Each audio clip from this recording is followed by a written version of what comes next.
Good evening, folks, and we welcome you into Robinson Field in the township of Ross, Ohio, for homecoming night. The Ross Rams are hosting the Edgewood Cougars. Greetings from the Barn Press Box, Joel Sackenheim, Dr. Dan Vogt, and Chris Vogt. The threesome, glad to have you along with us for the action. Dan, Yes, it's sir. week 7, and you and I finally get to call a game together. Yeah, we're reunited. That's and right. It feels so good. Little peaches and herb. Yes, sir. Absolutely, absolutely. Yes. All right, so the Edgewood Cougars, they come in here with a 1-5 record. They've played a really tough schedule so far. Yeah. Oh, they man. certainly have. There's no doubt about it. They played Milford. They played Baden. I mean, 5 losses. You don't ever want to be 1-5, but they're quality losses by and large. They've got a brand new head coach. Yes, they do. And that's Trace Reynolds. Yeah. All I can tell you is he had a history here. I think he was the quarterback from 2013 to 14, so he got to come back home again. He was actually coaching out at Heidelberg in the college ranks, and he wanted to come home again. So I respect that. It's his first year back. And it's always good to come home, isn't it, Joel? Well, it's homecoming for more than just the Ross Rams, apparently, tonight. Yes, it is. The Ross Rams, Kenyon Commons is their coach. They're 2-4, and they are wearing military clad tonight, which, Dan, you're going to love these uniforms. It's going to be really hard to see these maroon numbers. Oh, my goodness. You're looking this in the viewfinder a little bit as the sun goes down here. With Ross, you know it's going to be run, and more run. That's correct, Joel. I mean, I was looking at their season stats and just adding up the yards. They are actually 85% run and 15% pass. 15% pass is just, I guess you said they're 2-4, and they have to throw a little bit at the end of the game, probably, right?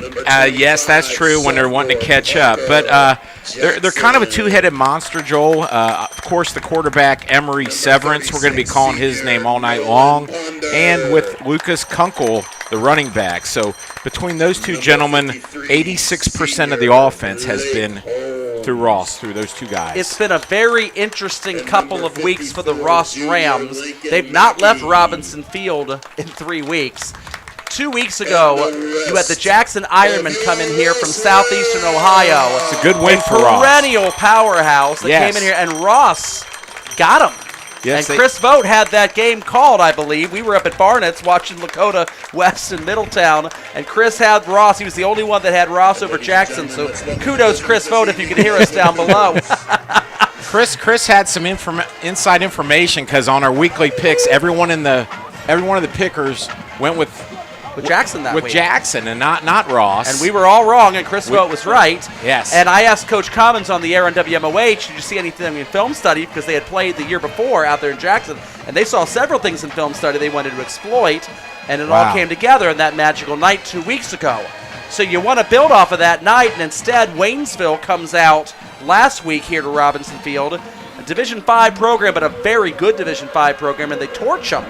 Yes. Close game for a while, and then Waynesville pulls away. A comedy of errors, Coach Commons called it on WMOH at the postgame show, because give Commons credit, he calls in win or lose to talk to Steve Vaughn and myself. But my goodness, Waynesville basically stopped Kunkel, the fullback, Lucas Kunkel, and basically forced Emory Severance to have to do everything.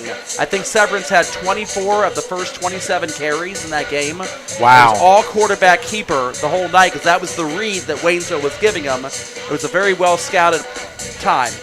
All right, so we're going to get ready to start here. Looks like we're picking up some of the over-the-air sound, too. Chris Vogt, your microphone's getting some of this for us. Little background music for you.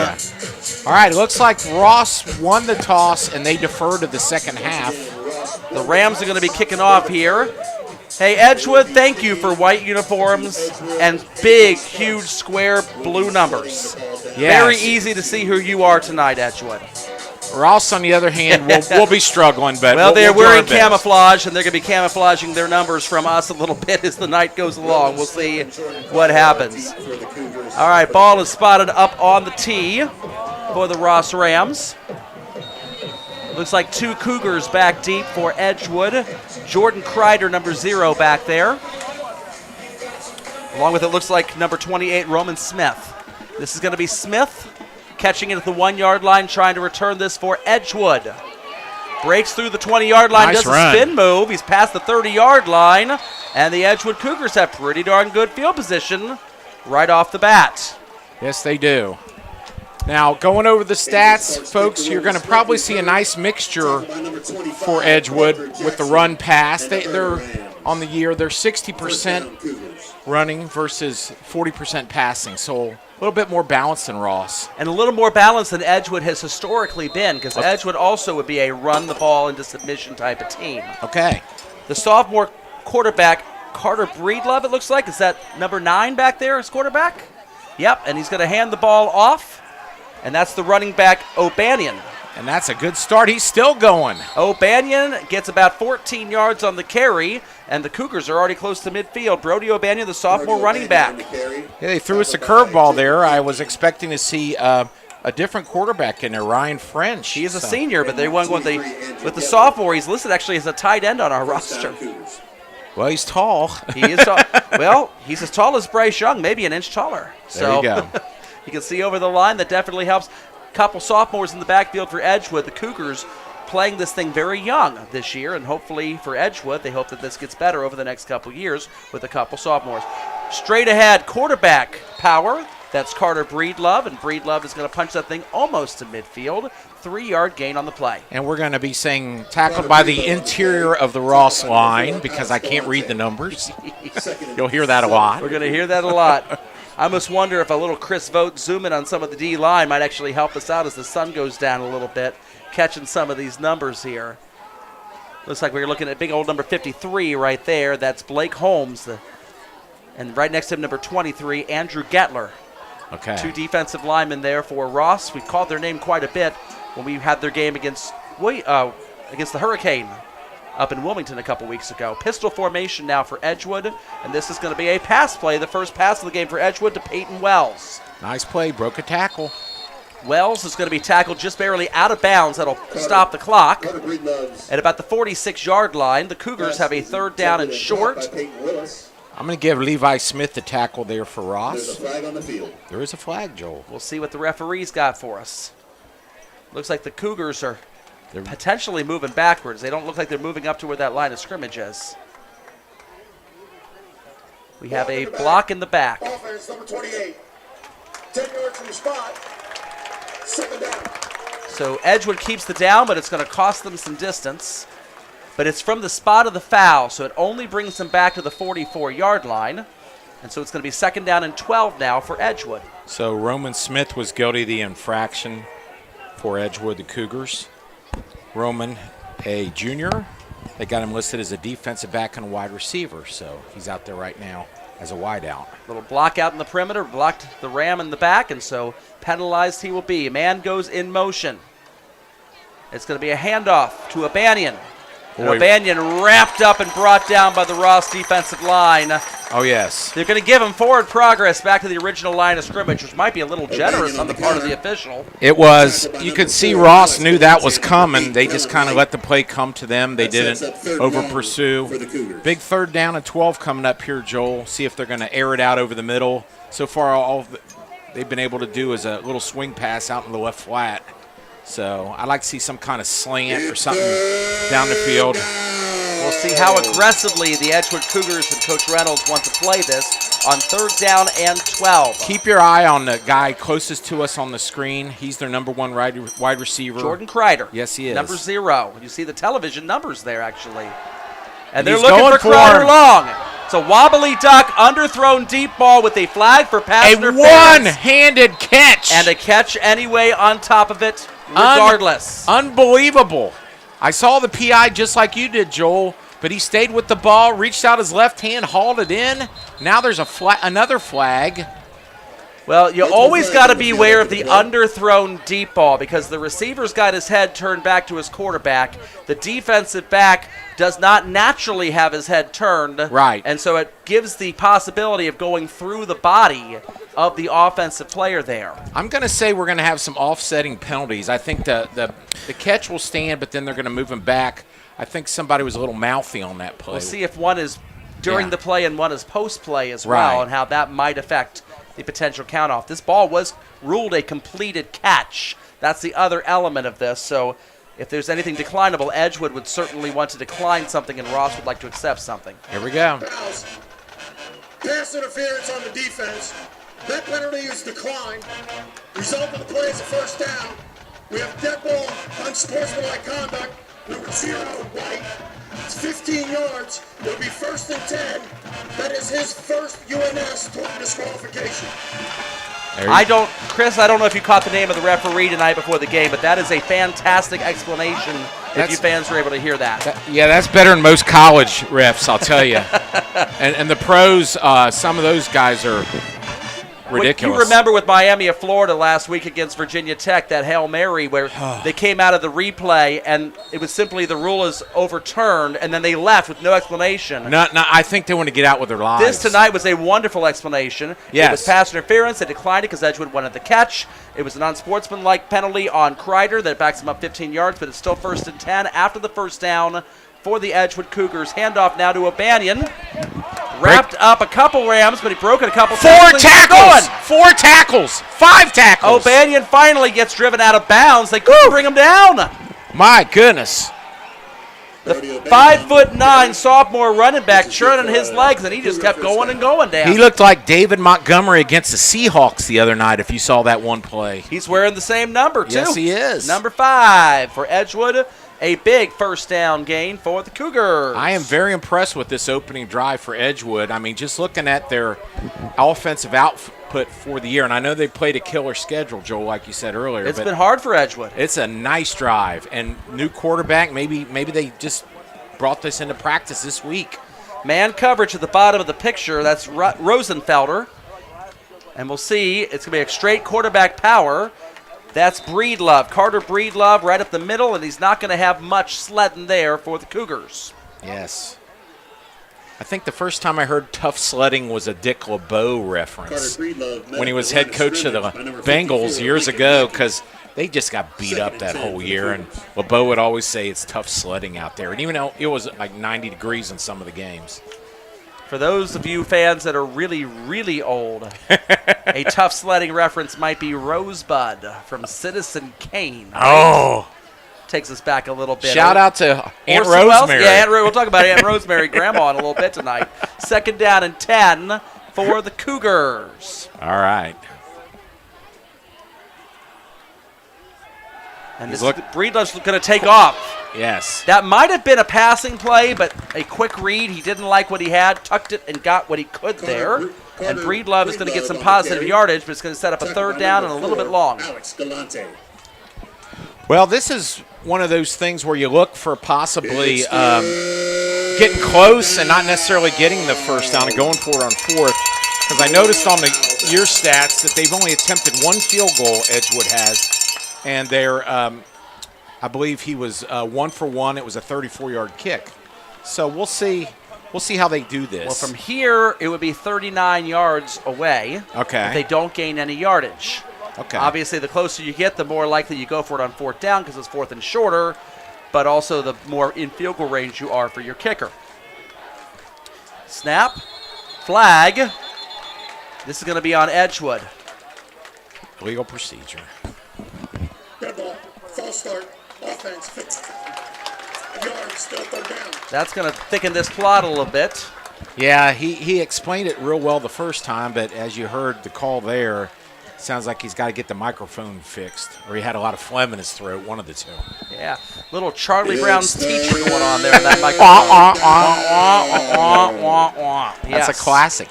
It is a classic. All right, big 3rd and 11 now.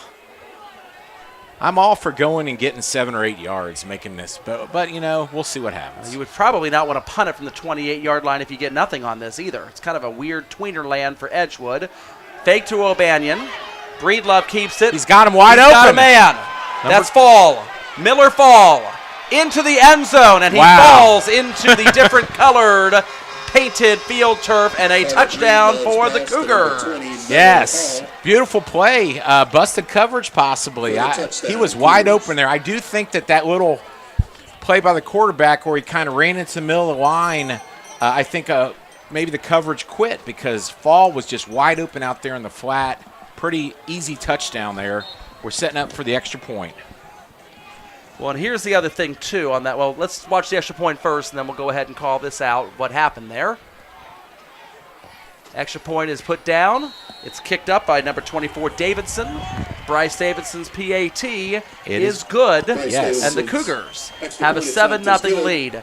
Dan, that almost looked a bit like a run-pass option. Yes. It's becoming more and more of a thing. You were seeing it mostly in college, and it's both trickled upward into the NFL, and now we're starting to see it trickling down into high school. Well, it's kind of a deceptive play because it looked like the quarterback was trying to run, and they thought, oh, we got him wrapped up, and then suddenly he backs up and throws a pass out in the flat, a little trickeration. I liked it. It's one of those things. The only real downside of an RPO that you got to coach up and watch out for is ineligible downfield. That's right. Because your offensive line would be actually pass blocking on a potential running play and doesn't know it because you get too far down the field pancaking people and the quarterback decides to chuck it after all, you get that flag thrown. But on that particular case, the lineman stayed disciplined to the line of scrimmage. Breedlove looked like he was going to run it, decided to toss it out to Miller Fall. Do you know how far, Joel, the linemen are allowed to go beyond the line of scrimmage? In the NFL, it's only 1 yard. I don't know if high school is the same Yeah. or is modified at all. 6:40 remaining in the first quarter as the ball put on the tee by Edgewood, number 42, Brendan Breedlove. You got Breedloves all over the place for the Edgewood Cougars. He's a junior, a year older than the other Breedloves. Squibs this ball. It's going to be picked up by Ross. If I could see who that was. Ross Rams, we love covering your games. Your numbers are really, really difficult, sirs. And the clock is still running. It should not be. Chris has a close-up on him. Okay, yeah, Smith. Let's see here. First down, Rams. That'll be Mason Smith, number 3, the up man with the return there. About 10 more seconds ran off the clock there after the guy was tackled. Nobody caught it, but it is now 6:20 remaining in the first quarter of play, and Ross will begin their first drive. Emery Severance under center with Kunkel, the fullback, right immediately behind him. And Severance is going to run this and scramble. Wow. The pass is complete and out of bounds. That's Mason Smith, number 3. Complete to Levi Smith. Little trickeration there right off the bat. As Ross does not normally love to throw the football, but here it is. Yeah, just to put that in perspective, the entire season they have 217 yards passing the entire season. And that's in 6 games. Yes, so that's 30-something yards a game. So they not a lot. got half the yardage on one play. 2nd and 2 for the Ross Rams. Maybe a third. Yeah, we'll give it a third. This is a fake, and Severance keeps it. Boy, he's going. On the quarterback option. Squirts around and finally driven down by Miller Fall, the guy who got the touchdown on the other end of the field. But Severance is going to have a first down. A very good read there on the fake handoff to the diving fullback. Now, we're not going to be impartial to Edgewood all night being able to tell you who makes the plays for them, but it's the just, numbers are it's so the much numbers. easier to read. Yeah, it's just it's rough. They are. First down and 10 for the Ross Rams. They are at the 38-yard line. Down below 6 minutes remaining in the first quarter of play. Joel Sackenheim, Dan Vogt, glad to have you with us here from the barn at Robinson Field. Severance keeps that one and is wrapped up.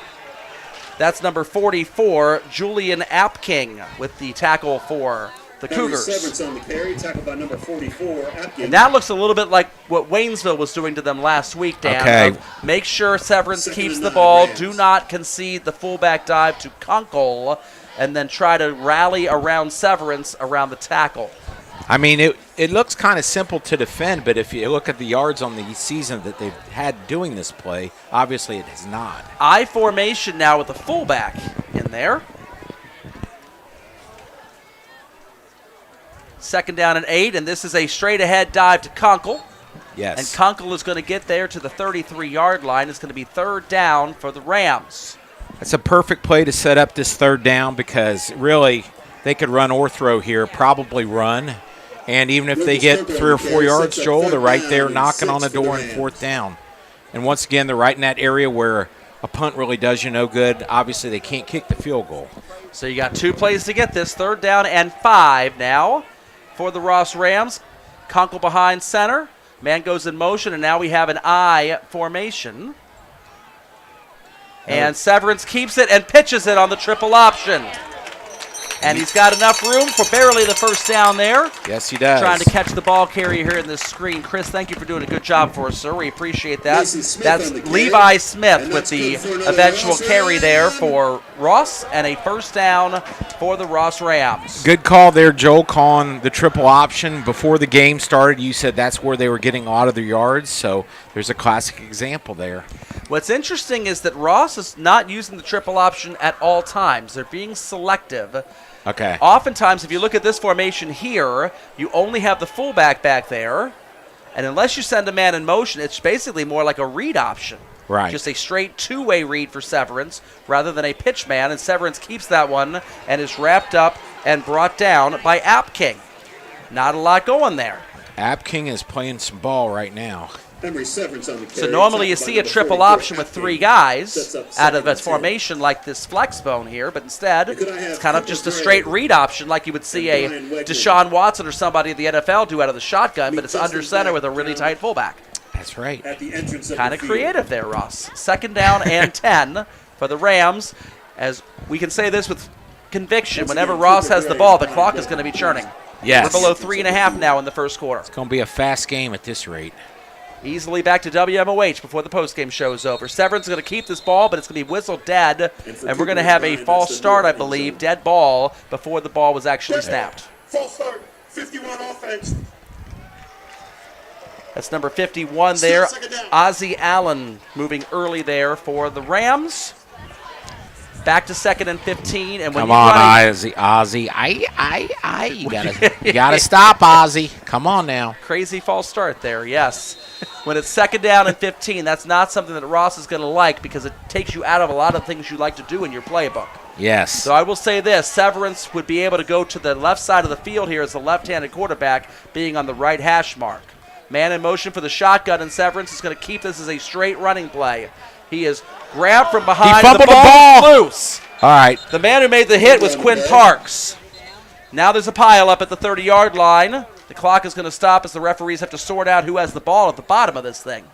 Now, if you see there, the official threw the bag. That is not a penalty flag. Edgewood thinks they have it. They do. And they do. Did you see a possible horse collar tackle there? Well, what's your opinion? I don't know if that happens in high school football in the middle of a pile in the middle of the field or not. I thought as he was going down, he pulled. A little bit, yeah. Yeah.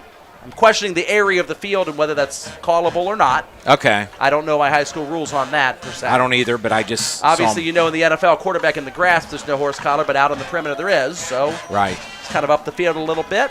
Kind of tricky there, but Edgewood's going to strip him. Edgewood's going to get the ball. It's going to be Cougar ball at the 30-yard line. Just under 3 minutes remaining in the first quarter. It's always – it might be premature to think that this would be a big defensive stop coming up for Ross if they can do it, but you don't want to be down 2 scores and be a run-dominant team. That's hard. But makes it very challenging playing from behind. That's right. He's going deep. Long throw, underthrown deep ball again. He's got it. Woo! Number 28, the receiver, Roman Smith, with that catch as these moon balls being thrown up by Breedlove, and Ross's defensive backs are having a really hard time locating the football in the air.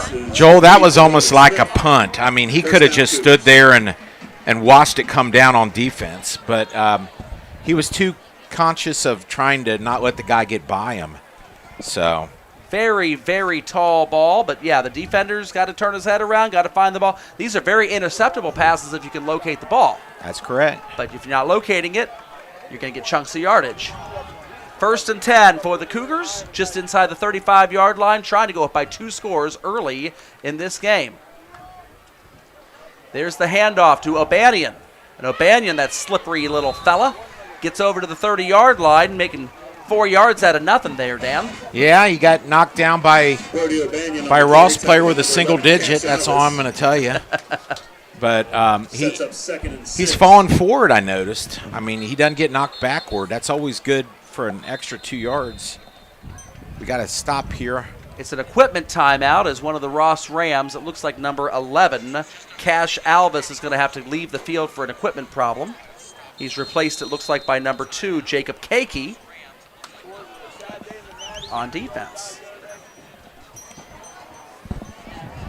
We're down below 2 minutes left to go in the first quarter. Edgewood up 7-0. Joel Sagenheim, Dan Vogt, Chris Vogt, glad that you joined us here.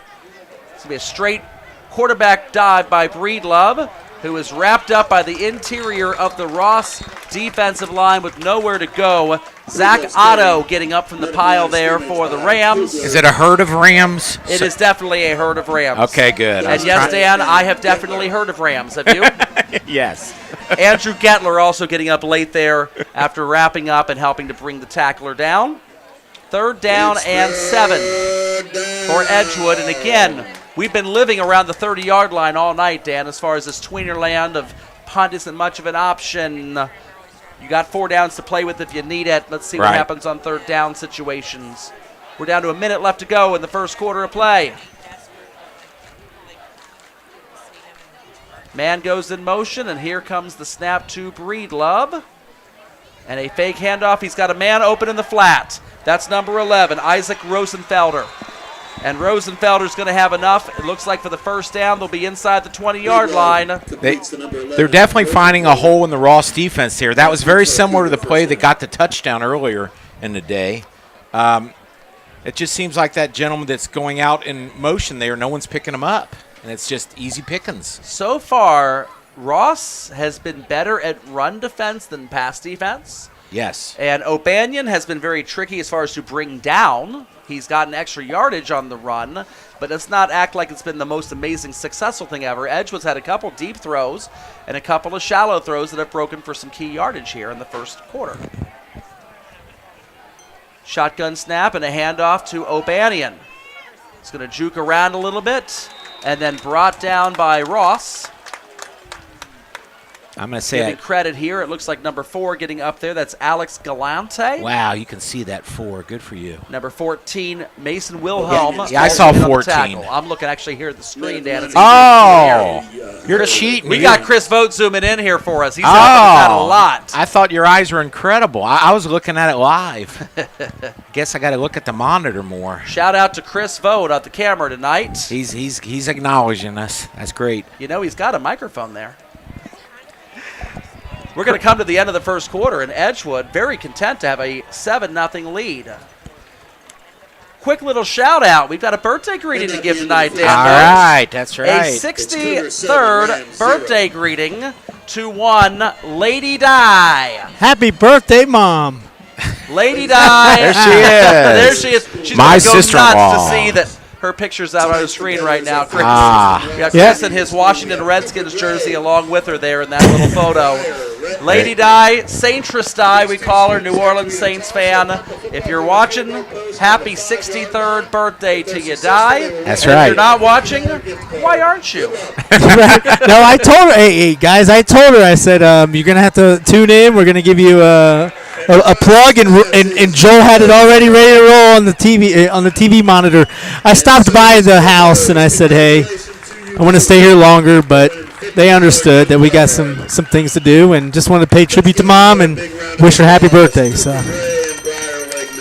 back here at Robinson Field, not a lot of well wishes for the Ross Rams on their homecoming night as Edgewood trying to ruin it early. They already got a 7-0 lead.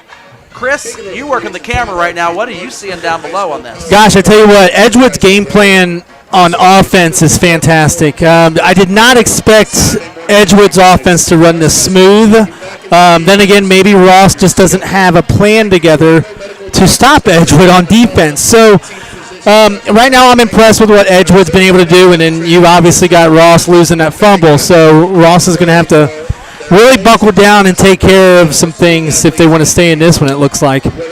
Chris, do you think that they're just kind of tricking Ross because Ross didn't expect this, or what do you think? Here's the thing. I know Ryan French is not in for Edgewood, so I'm not for certain if that's going to change the game plan offensively for Edgewood. Right. So, hey, I know Edgewood's traditional with the wing T, but whatever they're doing right now, they're going to keep doing it.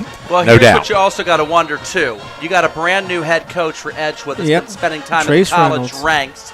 I'll finish this thought here after 2nd down and 10 for the Cougars, as it looked like it might have been an intended handoff, but it didn't time right, and Breedlove has to keep it and pile drive for about 2 yards up the middle. You got a brand-new coach And I got to think with Coach Commons and his staff, they've never coached against Coach Trace before. That's right. And so you don't know the tendencies like you would have with Coach Clemens when you play each other every year for years and years and years. And now not only do you have a lack of knowledge of what the other sideline is going to do with the new coaching staff, you also have an unexpected quarterback in there as well, so even less film to diagnose. Yeah, Joe, I'm also thinking that Ross they feel like they're playing against a completely different team. They've probably never seen this before when it comes to playing Edgewood.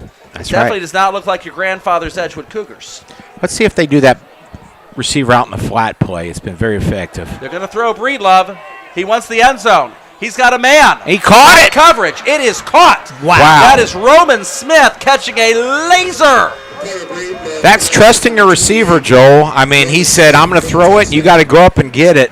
That was basically what it was. If this were Austin Powers, we'd have the high-pitched, shrill air duct there. Fire the laser! Wow. Touchdown to Roman Smith. And Edgewood looking really good early. What do you think? Their coach thought, well, we're 1-5. We got to change something here, and boy, it's working so far. Extra point up. It's good. Extra point good. 14-0 Cougars. And Ross, if you weren't paying attention, you better get your attention going now because the Edgewood Cougars aren't here to lay down as your homecoming opponent. I kind of like to look at the sidelines here and see if Ross's coach is just, kind of getting on him a little bit. And he sure is. He's yelling at him right now. I mean, he's down 14-0. He can feel the pressure. He's got to get a good drive from his offense on this. Well, on the bright side if you're Ross, you've given up 2 touchdowns on 2 possessions. You've been close. You've had several third down opportunities, have not been able to stop that critical third down play when you needed it most, but you're close. And offensively, you moved the ball on your first drive. You just coughed it up and fumbled. Right. So it's not like Ross is far away on this one. No, but you're saying they can score easily here, but they got to learn how to stop Edgewood. I'm saying, they can move the ball, and if they can move it and take off a good chunk of time, and who knows, if you give Edgewood a small amount of clock only, maybe they rush into some throw that they shouldn't make and give you a short field, and you could knock this up before halftime. It's absolutely possible. It's all there for you. You're not getting completely blown out, even though the scoreboard does not look great. As they're playing House of Pain here, the University of Wisconsin. It's on Wisconsin for their fight song as well. All right, little squib kick. I don't understand that. Pseudo onside type of thing there, and it looks like, I'm trying to get the number there as Chris is doing a great job for us. 23 there. That's Andrew Gettler, the defensive lineman, comes up with that ball. Rams will take over at the 40-yard line. Well, Dan, I don't know how long your kickoff game is, and if you're worried about giving up a long run back, but if you're worried about a long run back, you try maybe to squib it. Maybe you come up with an onside on a bad bounce, and if you don't, you at least get it down there. What's the penalty in high school for kicking the ball out of bounds? 35 or 40, right around this area. Okay, well. Might as well give yourself a chance to recover it if you're going to do that, right? I agree. 1st and 10 for the Ross Rams. Double receivers at the bottom of the screen. Don't know that's going to help a whole lot. Severin's going to hand that off up the middle to Kunkel.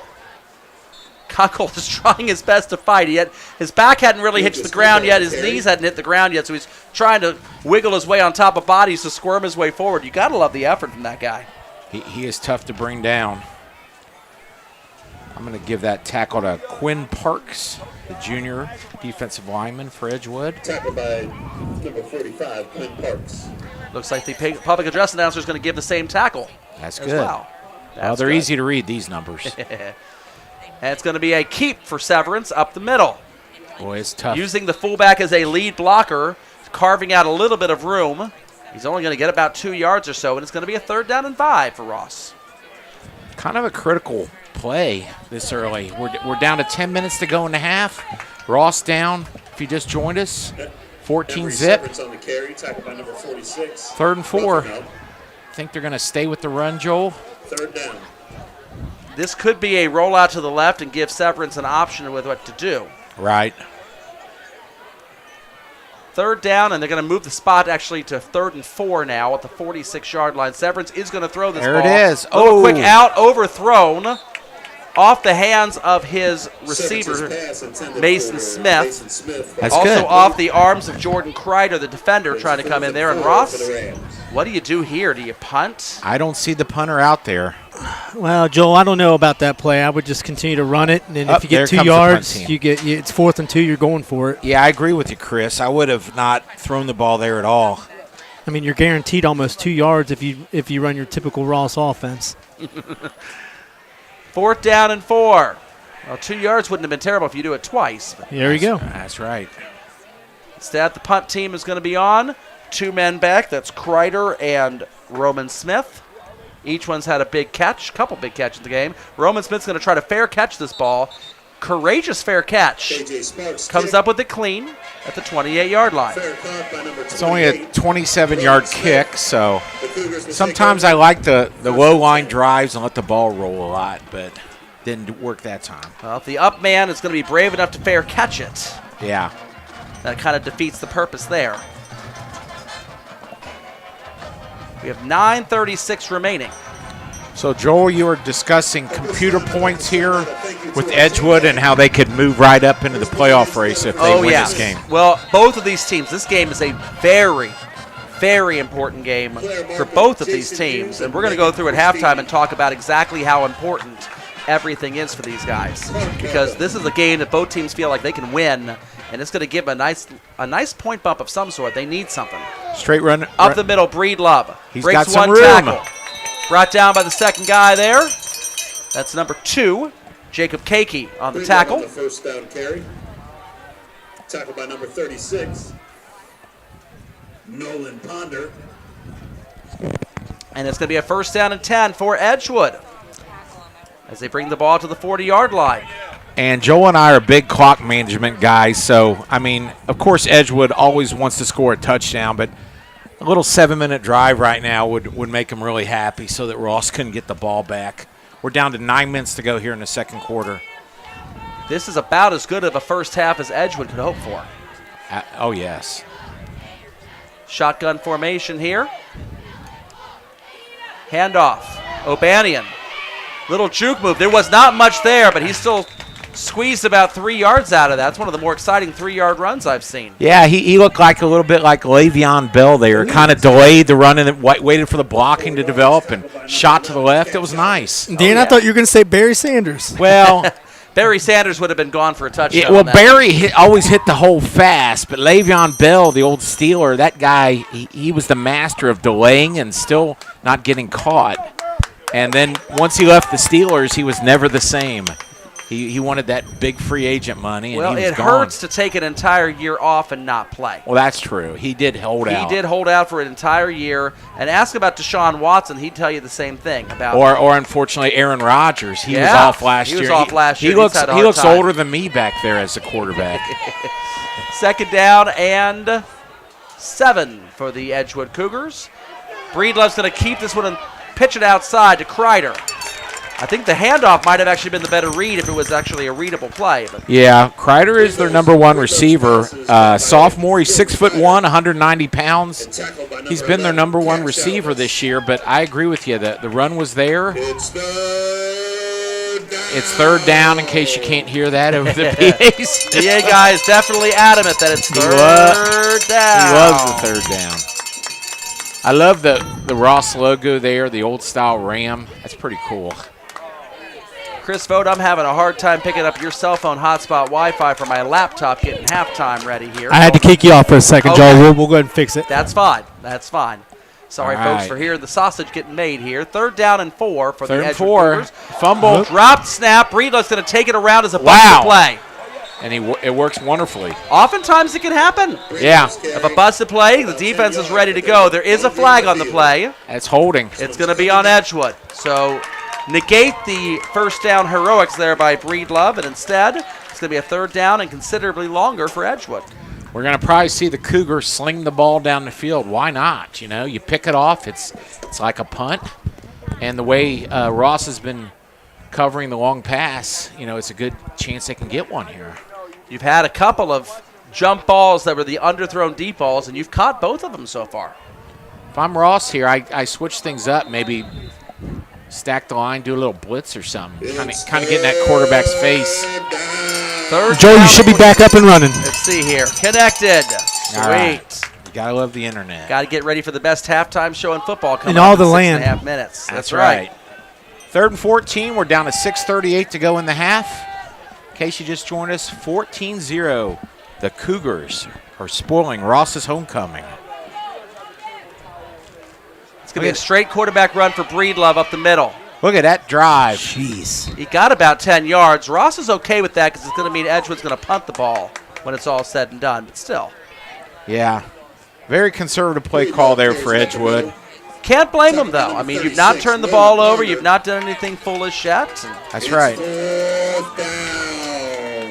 Punter's coming on the field for Edgewood. Looks like that's J.J. Vogel back there. Is that number 12 to punt for Edgewood? Little fake punt action. And a timeout taken by Ross. Timeout, Ross. All right, so we were talking a little bit about what this game means to Edgewood. We'll talk about that one right now. If you look at the Division II playoff race right now, you will see Edgewood at number 21 on this chart, which does not look all that endearing because you need to be in the top 16 to make it in. But look at 16, 17, 18, 19, 20. 17 is Turpin. They are playing Anderson tonight. If Turpin wins that game, God bless America, good for them, but they're not going to win that game. Anderson's worth 38 points. They're undefeated. They're blowing everybody out. So expect Turpin to most likely lose tonight. The other teams, Piqua, Withrow, Belmont, Trotwood, Madison. If you look over there in the column 7 at who they play tonight, Piqua has 0 win, West Carrollton, no points. Withrow has 0 win, Woodward, no points. Belmont has 0 win, Thurgood Marshall, no points. And Trotwood Madison has 0 win, Ponitz Tech, no points. Why the asterisk by Thurgood The Marshall? asterisk by Thurgood Marshall, so they only played 9 games instead of 10. Okay. Which is going to change Belmont's divisor to the 9.9, but there's 3 of them actually with the asterisk. Gamble Montessori's got one there, and Aiken's got one there on Very Belmont's good. line there. So 3 opponents there, you're dividing by 9.7 instead of by the true 10. I thought it's because they're only playing one person, Thurgood Marshall. Thurgood Marshall, just Yeah. the one guy. That's Yeah. right. But Thurgood Marshall will be a very good matchup for the Talawanda Braves. One-on-one football. That's the way it belongs. Awesome. But yeah, the teams above Edgewood, even if they win tonight, and they'll all be favored, they're not getting points. So this Look is at a that. great opportunity for 4th Edgewood and to climb 5. Ross isn't really back to get the punt. Here's the kick, and it's Look by at that. 42. What is Ross doing? Brendan Breedlove going to punt that, and it's going to roll and dead right around the 20-21-yard line. Didn't understand that there. I just thought maybe Ross didn't think they were going to punt, and they did. And great, they flipped the field tremendously. All the way back at the 20. 21, as you said. And so 5:40 remaining here in the second quarter of play, and Ross needs to get some traction offensively right now. Very, very important for the Ross Rams. Edgewood brought out their crowd tonight. Their stands are full over there. That's nice. Okay, first down. Let's see. Fullback dive over the middle. That's Kunkel. Not a ton of room, but gets a little bit. You got 3, so if you do that 3 more times, you're going to get a first down. That's what Ross's offense is essentially predicated on there. And I admire that. I play Madden the same way. Yeah, and there's 5.5 minutes to go here in the half, so a nice grinded out, slow TD be perfect for Ross. I love the old school formation. There's a pitch going the opposite way. That's going to to work. the wide back. There's some room there. Across the 40-yard line. Beautiful. Goes the runner. Is that Smith? Yes. That is Mason Smith, the wide back there on the carry. And a first down run all the way to the 45-yard line. That's exactly what the doctor ordered there. First down, Travis Burke with the tackle. I do think the flow of Edgewood's defense was completely fooled there. So kind of like a end around classically, what you used to call it. Quarterback up the keeper. middle. That'd be Severance on the QB keeper. 6 more yards. Ross is starting to churn it. But you said earlier, yeah, Ross has not really had much problems moving the ball. They've been able to move it. It's just it takes them a while to get the drive going, and then when you get a turnover, boom. It's a methodical offense. They've got 4.5 minutes still. They got it to midfield already, so it's not bad. No. Another Up the middle we go. There you go. Boom. Severance looking for more. He's got First enough for a down. first down. This is great for Ross. Emery Smith on the carry, tackled by number 40, Caden Sparks. And Herb, you know what that means. It's good for another Ross Ram. First down. First down. First down. Thank you, Chris Folk. Chris knew what that meant. Chris knew what to say. That's right. How'd you know what that was going to be, Chris? I got ESPN. First and 10 for the Rams at the 43-yard line. Down below 4 minutes left to go. Got to keep a little bit of an eye on this clock. See how they can time this trying to go in. Severance keeps always blasted. Nice. Bam! I want to get the Edgewood player that got the hit there. 46 it looks like. I love the TV numbers. Solomon Rothelmel. Oh, Lord have mercy, that was a big hit. Solomon is the #1 tackler in the entire Southwestern Buckeye League. We haven't called his name that much tonight, which is unusual, but you can see right there he can make tackles. Oh, my goodness. Blew that up in the backfield. A 2nd down and 9 now. We have 3 minutes, 7 seconds to go on a running clock. I formation, pass play. He's got him in the flat. Short man in the flat. That's Smith. Smith brought down by Smith. Roman Smith makes the tackle on Mason Smith. He's a yard short, Joel. So obviously a beautiful situation for Ross to be 3rd and 1. Can bang it with two 1-yard runs or go for it. You got to move quickly, though. You're down to 2:40 remaining. As the clock how many continues to timeouts dwindle. do they have? They got 2 timeouts left. Okay, all right. 14-7 would be huge. Straight quarterback sneak. Quarterback my favorite sneak up the play. middle, yeah. No shotgun formation there, Dan. No, right behind the center. One of the best plays in football right there. I love it. I see quarterbacks in the shotgun run them, and I think, why are you making your quarterback run 4 yards when they only need 1? Deadly effective. All right, we do have a clock stoppage, obviously, to move the chains, but it's running again. We're down to 2:25 to go. Ross does need to pick up the pace, I think, just a little bit. First down, Ross. This has been a great drive for him. And Ross is going to get the ball to start the second half as well. Another quarterback We could go play 2 over here there. in a row. Severan's going to keep it. Clock is going to keep moving. Ross needs to hurry. They're down to 2 minutes left to go. They're about the 25-yard line. This is a good drive. They just got to make sure they don't run into clock problems right here at the end. Yeah, okay, it's kind of a quick huddle now. They're only in huddle for a couple seconds. We're under 2 minutes. 2nd and 4. And a pitch out to the wide receiver who was in motion, and he gets stopped in the backfield. That's Roman Smith again. He's had a big night. He has had a great night.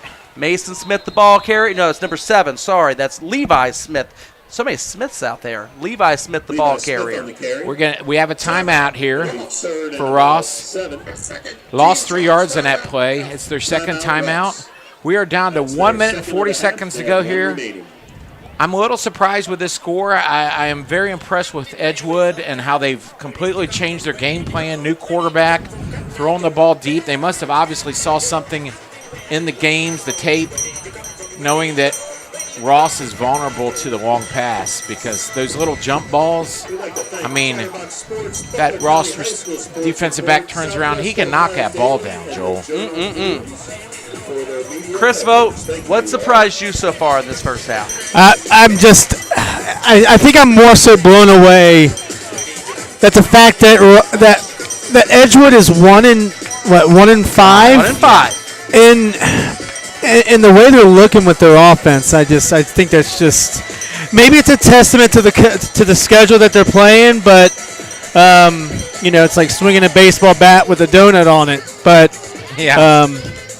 Edgewood's losses, by the way, to Milford, who was undefeated last year, and the #1 seed last year in Division I Region 4. Springboro, who's 4-2 now in the GWAC. Baden, Chaminade Julian, and Bellbrook, who is the class of the Southwestern Buckeye right now. No shame in any of those losses to any of those opponents. Not at all. Yeah, well, after this play, I'll tell you a little bit about the scores, too. Oh, boy. Up the middle we go. And a first down for Ross. The clock is going to pause at 1:35 left to go. Ross has got to get back on top of the football and be ready to rock and roll. They're doing it right. No huddle. Down to 1:31. You know, that timeout, they probably have 2 or 3 plays drawn up. That's correct. Severance going to hand it off. Boy, he's rumbling all the way down. It's going to be first and Kunkel, the fullback, dives. First and have it up goal. for first and goal. They're inside the 10. We're down to 1:13. The clock is paused Now- right now, and now it winds. wouldn't be a bad idea to slow down a little bit now. They are You taking got to their run. time. You got only one timeout. Handoff. No. It's Severance quarterback. gonna keep He's it got it. to the edge. Touchdown. Emery Severance is going to put the Ross Rams on the board. And this game is still very much competitive, folks. Well, with about 5 minutes to go, when Ross had the ball, I was hoping for their sake they could get a long drive going to get back in this game. They did leave a minute to go on the clock. I mean, they can't help that. They just score. But, wow, that's a great drive, Joel. Emery Severance with a 9-yard TD run. Extra point is up, And good. and extra point is good. And all of a sudden, we're at 14-7 in favor of Ross. I think Edgewood. one thing – okay, go ahead, Joel. No, I said favor of Edgewood. I misspoke, Dan. I'm correcting Well, that's myself okay. on the record. I was just going to mention that during those losses, you know, Edgewood being 1-5, they scored 3 points against Milford, 7 points against Springboro, 7 points against Baden. Then they blasted Talwanda. They put up 34. And then against Chaminade and Bellbrook, the last 2 weeks, they were shut out. So basically, they went 2 straight games being shut out prior to this game. So I guess 2 straight shutouts. The coach probably just, you know, being from college, smart guy, he probably said, we got to change things up a little bit, get some offense going. And it's been great. Edgewood's really surprised me. I thought this would be a low-scoring game. We already have 21 points here in the first half. Chris Vogt, has Edgewood been playing this quarterback Breedlove for most of the year or not? No, not at all. It's been Ryan French the entire time. Okay, so this is definitely a cross-up type of thing. Definitely has crossed Ross up so far. It's been a challenge. You know, maybe it's one of those things that Edgewood needed to change, and this is it.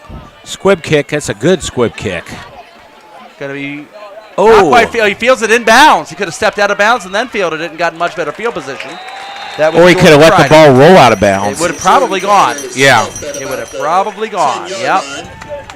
It's definitely going to change Edgewood's philosophy on this drive. Wouldn't surprise me.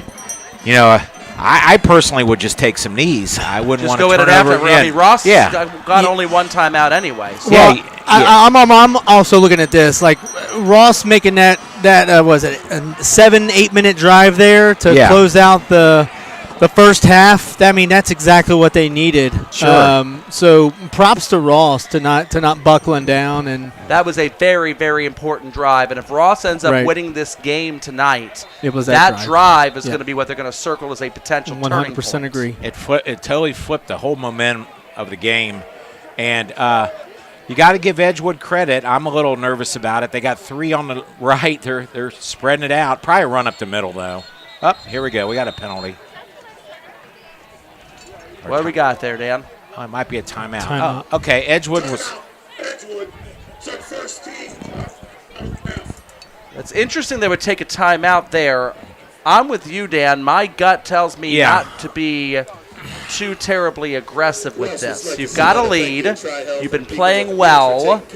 You gave up a score right before halftime. Okay, so be it. It happens. But the worst thing you can do is turn the ball over deep in your own territory and give Ross an extra shot in the arm here. Or this could be a play that they might run later in the game, and they noticed how Ross lined up against them, and they could work off of that. It's like a learning experience. Could I mean, be. you never know. But they are at their own 13-yard line. Yeah, Not the best place to learn something. no. Got the Ross marching band in the background getting ready to take the field for halftime here in homecoming. And we saw them in the pregame, boy, they could build it out. It's a nice high school band. They sounded beautiful, too, in the pregame. They really did. We're down to 54 seconds to go here. It's been a well-played first half. Edgewood Cougars 14, Ross Rams 7. Edgewood still in a passing formation. Now they're No all running back with them. straight quarterback draw. Up the middle he goes. That's a nice, safe play. Ross is probably not going to take a timeout. Yeah, it's just Edgewood probably ought to just let this bleed. I see no reason for Edgewood to press their luck, right? Edgewood's not in any hurry. Is that an old game show, Dan? Press your luck? Press your luck. No whammy, no whammy. No whammy. It's an interesting documentary about that. Someone memorized the board. Yes. So he knew right when to stop it. And he was from Ohio. Yeah. Oh, he was something else. And they had to make up a new rule that he was a retired undefeated champ to kick him off the show. Michael Larson was his name. Oh, Michael Larson. He had some nasty teeth. I'm a dentist. I look at that stuff. Oh, we got a flag here, so that's going to stop the clock. But 4 seconds remaining in the quarter. We'll see with Laundry. The referees felt compelled to throw on the field for the last play of the quarter, essentially. He heard you channeled the Laundry up to the PA announcer. That was interesting. Yes. Or he heard you first and wanted to use it. Okay, so it's against Edgewood. They're wanting to know if they're going to push him back or not. Ross might as well push him back. It won't hurt anything. It won't. I mean, a fumbled snap from inside the 10-yard line is going to be more critical than a face mask. 9 of the offense. Half the distance from the end of the run. Ross has chosen to start the clock on the ready. So Ross is going to start the clock on the ready, which basically means this is going to end the half. Okay. Well, we'll still show it, but we're at halftime. Basically, it'll be just a spot the ball and a whistle. Ross is telling everybody don't jump off sides here. Edgewood's not going to snap it either. It's running. They're all standing around. So it is halftime. We have reached the half at Robinson Field. This score may be surprising to some. Definitely not surprising to Coach Reynolds on the other sideline there. Homecoming night in Ross Township, and it's the Edgewood Cougars with a 14-7 lead over the Ross Rams. All right, so we were talking about how important this game is to both teams. We had mentioned Edgewood already. We had looked at the board at all of the teams ahead of them between 16 and 20 that play 0-win teams tonight that are going to win, but Edgewood might hurdle them all. Potentially. Right. They might get all the way up to 16 tonight if they win. So they will get in the playoffs. Well, for the time being, obviously what matters is where you are at the end of week 10. Yes. Not tonight, but yes. Looking at Division 3, and we'll look at where Ross is right now. Ross is currently on the 17 line, right behind Hughes by a whisker. And Hughes has Taft this weekend, the Taft Senators. And Taft will be favored tough. in that game. Yeah, that's tough. But if Hughes beats Taft, then Ross is not going to be hurdling them at all. Salina has Bath, another tough matchup in the Western Buckeye League. If Ross were to win and Hughes were to lose, then Ross would jump them and be looking potentially at 16th place. But here's the other caveat here. And Ross fans, if you're going to do any scoreboard watching tonight, I want you to look at the Southern Buckeye Academic and Athletic Conference American Division. Say that 3 times fast. Right behind them, Wilmington, Western Brown, and Goshen, all 3 teams from that same conference. Ross has already lost to Wilmington on the road earlier this year. All 3 of those opponents have games that they won't necessarily be favored in tonight, but games that are worth a lot of points. Wilmington's got Batavia. That's worth 25 points. Western Brown's got New Richmond. That's worth 20.5. And Goshen has got Clinton Massey. That's worth 30. That'd be the hardest of all of the upsets to pull off. But any one of those teams, if they get a win, they should hurdle both Ross and Hughes. So it's possible for Ross to win tonight, Hughes to lose tonight, but Ross to still end up hanging around 17 if a team or 2 behind them jumps over top because of the point disparity. On that note, let's start looking at the out-of-town scoreboard for games in our region and other games of interest here tonight, looking at Week 7. There's a look at Robinson Field. End of the first quarter at Alumni Stadium. This score is going to surprise some people. The Fairfield Indians with with a 7-0 lead over Hamilton Big Blue. Hamilton absolutely beat the living snot out of Princeton last week to the beat of a running clock. Did you call I'm it? so confused, guys. Like, I am so confused. So didn't Fairfield beat both Lakotas? No. Beat both Lakotas. Princeton beat did. and then Hamilton beat Princeton. Right. So everybody, Chris, I've not seen the tweet out yet of the pick'ems for everybody this week. Yeah, I'm gonna get that up here here soon. I'm kind of curious, but I would imagine everybody would have picked So Hamilton for that game. Monroe's Barstool Sports account is our guest picker. Oh boy, I can't It's imagine fun. who they picked in the Monroe It's game. fun. They actually asked me this morning to say, "Hey, can we change our pick to Edgewood?" And I said, Oh. "I will allow it." Okay. So good for them. Good for them. Are they the only ones that picked Edgewood tonight? I gotta look Have it to over. look and see. Yeah. Yeah. Okay. I sent you my picks. On Yeah, Monday? you and I both picked the exact same slate, Yep. other than you and I going head to head on CJ Yep. Fenwick tonight. Fans, the reason they're talking amongst themselves is they're in first and second place We in are. the picks. We are. We're very. We're just. I'm gradually going from the bottom up. I had a bad first week, but that's okay. Danny's I was like on vacation. Danny's like Novocaine. It takes a little long for him to warm up, and Yes. he'll get moving. He'll get moving. I'm numbing up to the He's situation. numbing up to the situation. Go Yeah. ahead and use it. Chris and I are in first and second place right now, and that's not bragging. That's just neutrally reporting what the It's the standings facts. are. That's the facts. That's right. Fairfield, those surprising people with a 7-0 lead at the end of the first against Hamilton. End of the first quarter in Sycamore. Lakota West leads the Sycamore Aviators only by a score of 7-0. I don't know if that's surprising or not. I think it is. Yeah, West has been slow to warm up in many of the games this year and then churning it on in the second half. So All right. we'll see how that second quarter opens up for the Firebirds. Lakota East with an 8-7 lead over Coleraine still in the first quarter. Down at Coleraine very early on. East has been going for a lot of two-point conversions lately. Chris, has something happened to their kicker that we don't know about? I have no clue. But I saw a lot of- It's 2 field goals and a safety. Oh, that's got to I'm be just it. joking. That's got to I'm be just- it, right? Here, Joel, you can have my phone 8-7. while I go. It's all right. We're already up here. We're already up. All right. So, whoa. Hey there, Dan. All right. Keeping moving along the scoreboard here. Barnett's Stadium and the Middletown Middies have a 7-0 lead on the Mason Comets early in the second quarter of that game at Barnett's. What was your pick on that one, Joel? I had Mason. I did too. Yeah, so we'll see. Kastner's team always plays good defense. Middletown's had a rough couple weeks, but they played Lakota East and Lakota West. That's This will be tough. kind of a settle down game for them if they can hold on to this thing against the Mason Comets. Baden Rams, they're homecoming-ish.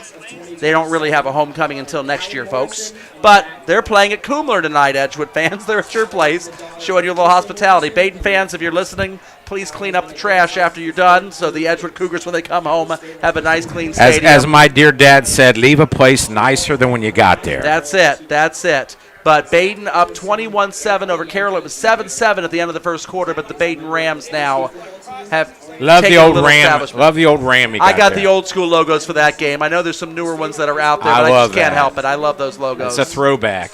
The Monroe Hornets trying to play Eaton tonight. And Eaton had the first points up on the board. Eaton beat up on Madison last Saturday morning.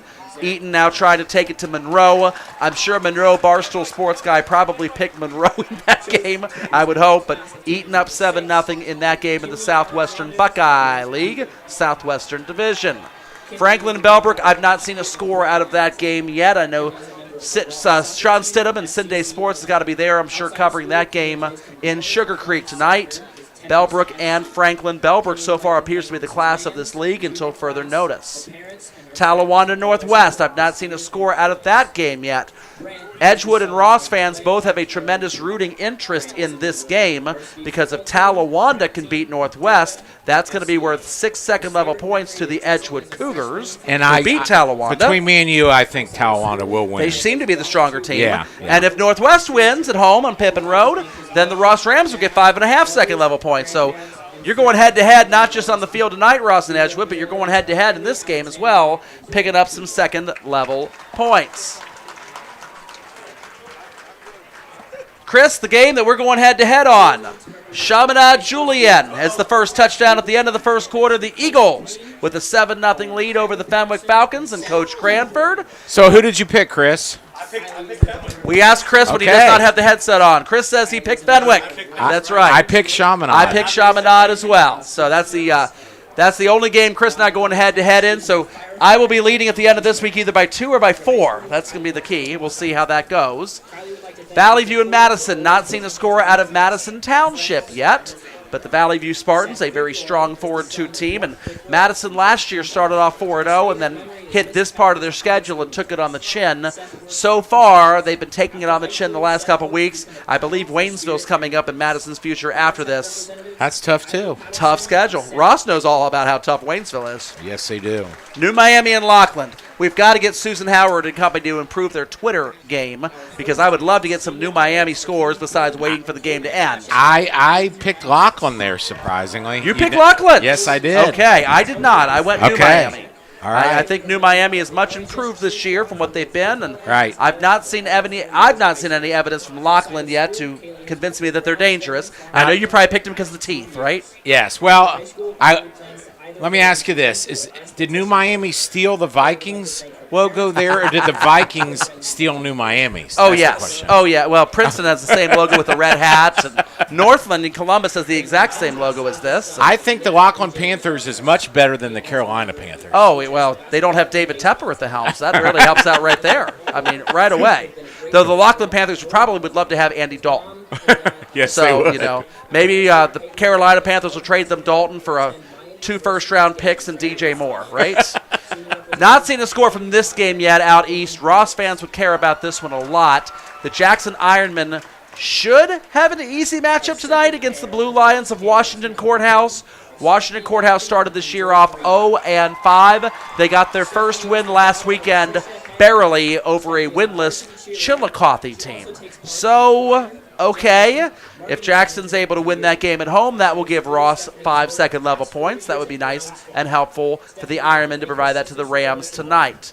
Here are our Southern Buckeye Academic and Athletic Conference American Division scores. There are 3 games. As opposed to the Russian division? Yes, this is as the opposed to American This is division? the American. It's a national Okay. division. Okay, Yes. okay. The national division is the smaller schools like Claremont Northeastern and Bethel Tate and those guys. But they're national for some They are reason. national. 'cause That's they're- right.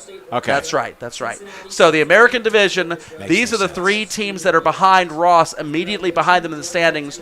Wilmington actually has a 7-0 lead over Batavia right now. These are all worth 20-plus points for these teams behind Ross. So this is not the score that Ross would like to see. Remember, if Ross comes back and wins tonight, they're going to give Wilmington 6 points also because Wilmington beat them.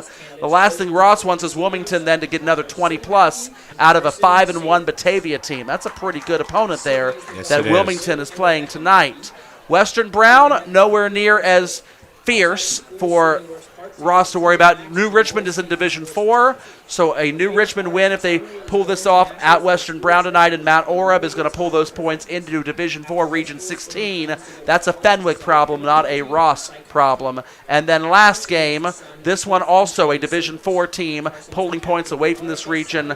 Goshen is the team Ross would worry about jumping them. This game's worth 30 points. If they can beat Clinton Massey, that ain't happening. It's 28-0 before you can blink out there in Clarksville.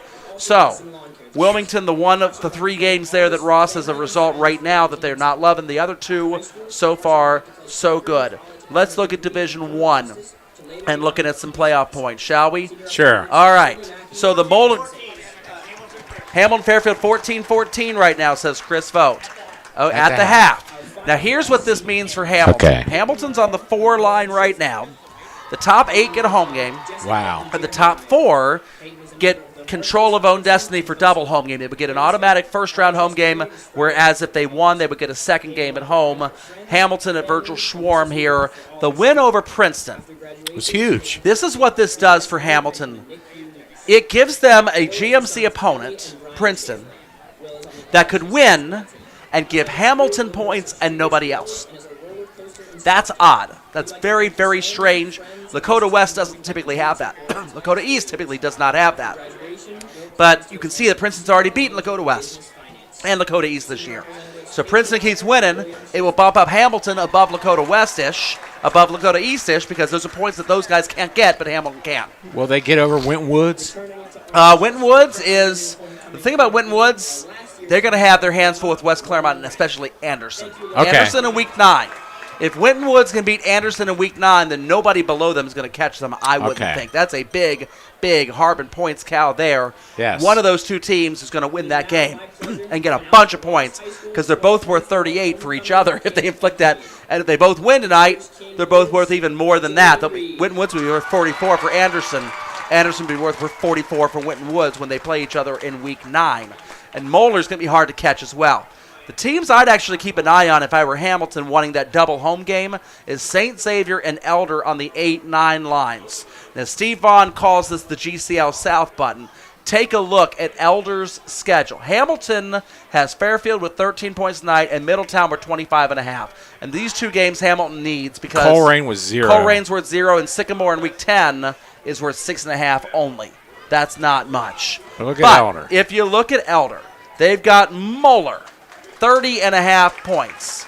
They've got Rivervale Baptist of Maryland worth at least 10.5. It could bump up to 14 because they also had a game suspended by gunfire against Bishop McNamara out there in Maryland earlier this year. Thank you, Joe Idle. He and I text each other every week talking about gunshots. You sure it wasn't it wasn't the gun to start to half? No, well, the interesting thing was that when he told me that happened, Rivervale Baptist and Bishop McNamara in Maryland getting suspended by gunfire, I asked Joe Idle, I said, I didn't know those two Maryland teams moved their games to North College Hill Stadium, but apparently apparently it is happening. There have been a couple games that has happened to with out-of-town and out-of-state games. Well, Bishop Chatard out of Indianapolis were 27.5 and LaSalle were 31.5. If Elder runs the board, they'll be able to jump Hamilton. There's not much Hamilton can do about it. They just don't have the firepower on the schedule to compete with that. Well, Elder has to beat Moeller, and that's going to be tough. That's going to be tough. And St. Xavier,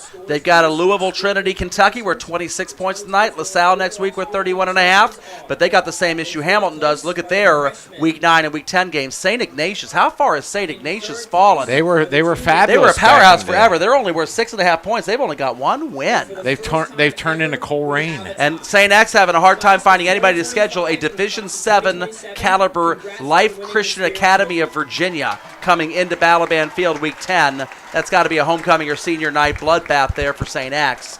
But they're not going to get many points out of that one. Elder's the one that really has the points there to really propel them up the board. What's going on there, Chris? We're looking at something. No, you're fine. I was okay. You, so I wouldn't. So looking over here at Middletown's region. Middletown has fallen now down to 5th place at this point in time. They've lost 2 games in a row. They got Mason, worth 13 points tonight. And that'd be very good for Middletown to kind of be able to gain some traction, keep pace with Hilliard, Davidson, and Centerville. Centerville's not getting much there. Westland has Westerville North. That's the biggest Harbin cow at the top of the board there to worry about. But Middletown looks like they're going to be stuck right around that same area by the time all is said and done tonight, especially if they can get a win over the Mason It would be Comets. nice to get them in the top 4 to get that home game. That would be nice. Well, double home game. They're going to get one 5 through 8. Division 2, we said already, the Edgewood Cougars are at 21st. A bunch of teams ahead of them that have 0-win opponents. Edgewood, if they hold on and win this game, might climb as high as 15 or 16 tonight. It is entirely possible. Loveland there at 15 has got Winton Woods. They're probably not going to win that game. Troy at 14 has Xenia. They're probably not going to win that game. Stebbins at 13 has Greenville. Worth no points, so they're going to win, but what are they going to get? Nothing. So there's a lot of room. I know this looks really daunting for Edgewood when you look at all of those teams ahead of you. This is a little friendlier board when you look closer at it because the teams that are playing monstrous opponents probably don't win. And the other teams are playing teams that have won no games. So that Baden-Carroll game, what a cash cow Carroll 23 points for the frauds that are the Carroll Patriots. I've been calling them frauds all year long. But here's the big deal, folks. That's Joel Sackenheim. That's me saying it. That's me. Carroll proved me wrong. That's all I can say. Okay. Prove me wrong, Patriots. But until I see evidence of it, I'm going to say you're going to go 4-6, and the GCL co-ed's going to slaughter you each and every week. Alter, middle of the pack in that conference, up 43-6 over them last week. And now Baden's got them by 2 scores already on homecoming now.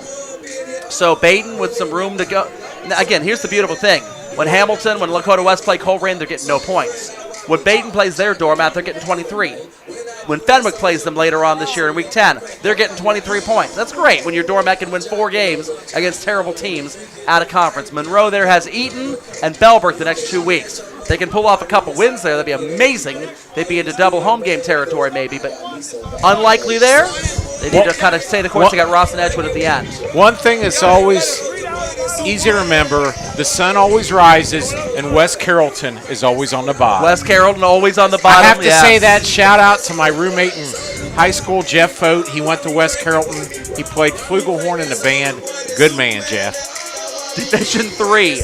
We've got Ross there sitting at 17. Talawanda is at 13 right now. They're playing Northwest. They're not going to get a lot of points for that win tonight, but it will keep momentum going.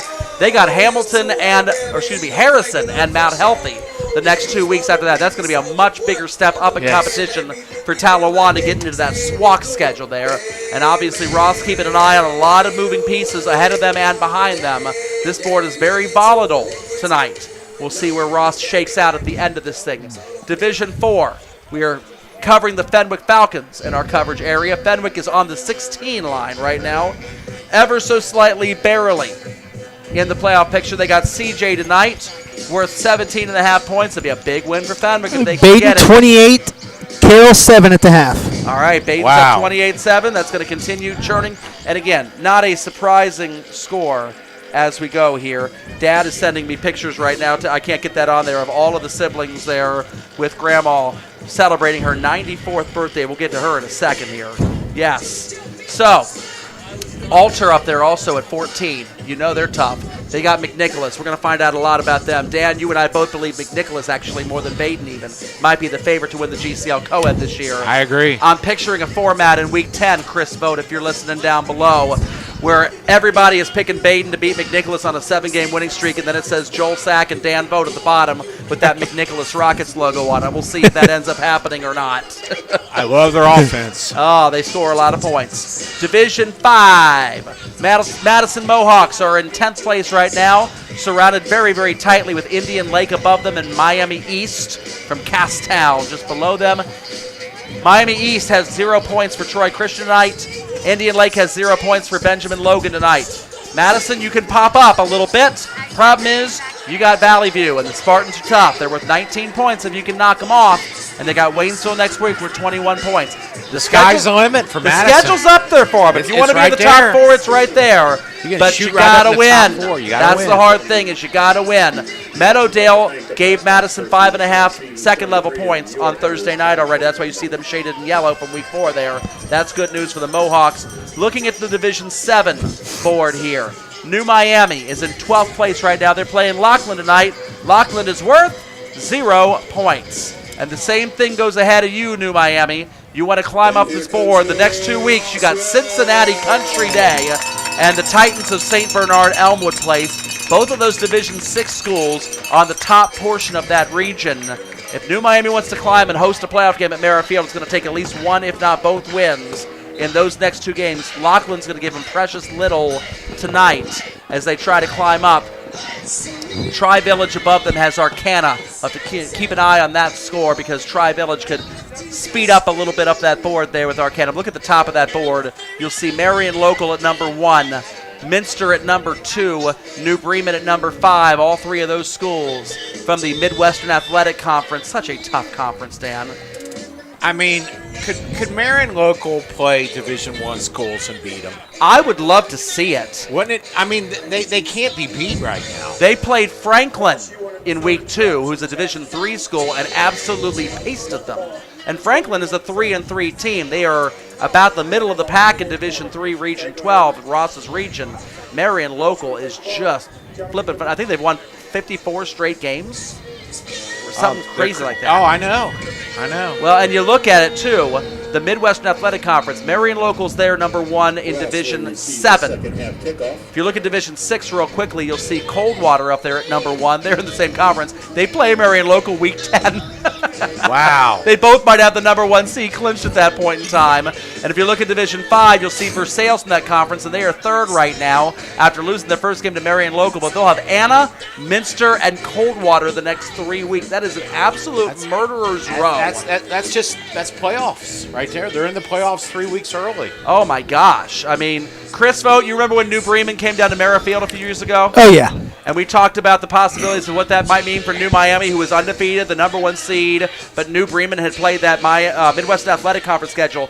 That's what we're talking about here looking at this. Just brutal. I'm absolutely and that goes to show the type of talent that the northern programs are going up against, and New Miami just couldn't compete because they'd never seen anything like that throughout the entire year. Oh, my God. It was an incredible atmosphere in the village. Oh, so much fun. They were renting out parking lots. They were renting out Preble and Butler County Fair bleachers. Yep. Do you remember the billboard that was on Pleasant Avenue? Well, was it 129 or 127? Right. In New Miami, they bought a New Miami football billboard advertisement for the team down in the village, and it was so cool. It was so neat. That's neat. Well, the thing is as electric as that atmosphere was, and it was electric in the village that night, the only people there who had ever seen anything like that before were New Bremen. We were like, oh, cute environment you got here. We just played Marion Local and Coldwater. All right. There we go. Yeah. They felt really right at home there. That was no problem for them. Yep. I went to watch Marion Local play New Miami. I think it was after New Miami had beaten Fayetteville Perry, okay? Okay. And I think it was the following year.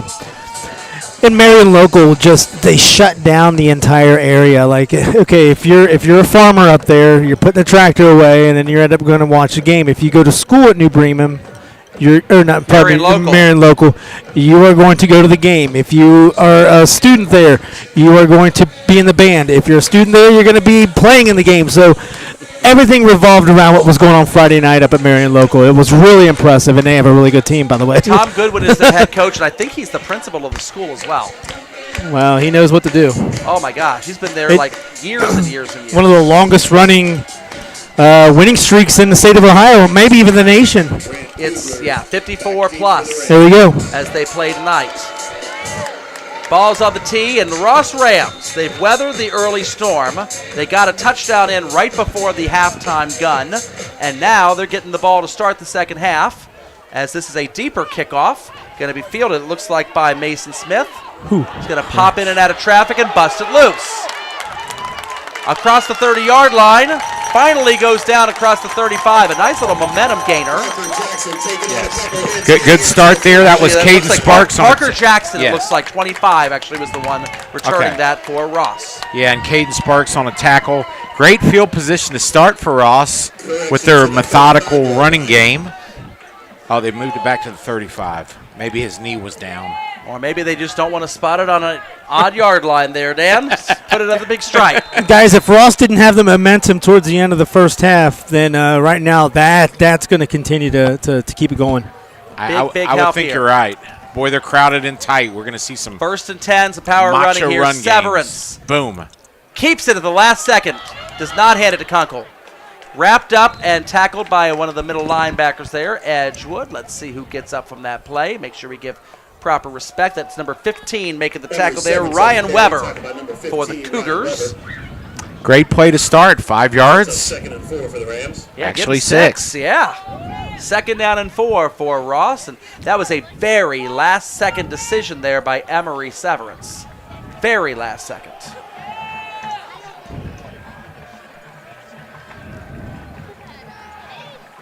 Severance goes under center with Kunkel behind him. I don't think I've hardly ever seen a fullback this close. Severance keeps it again as Kunkel is dragged down way behind the play. Very aggressive there by number 44.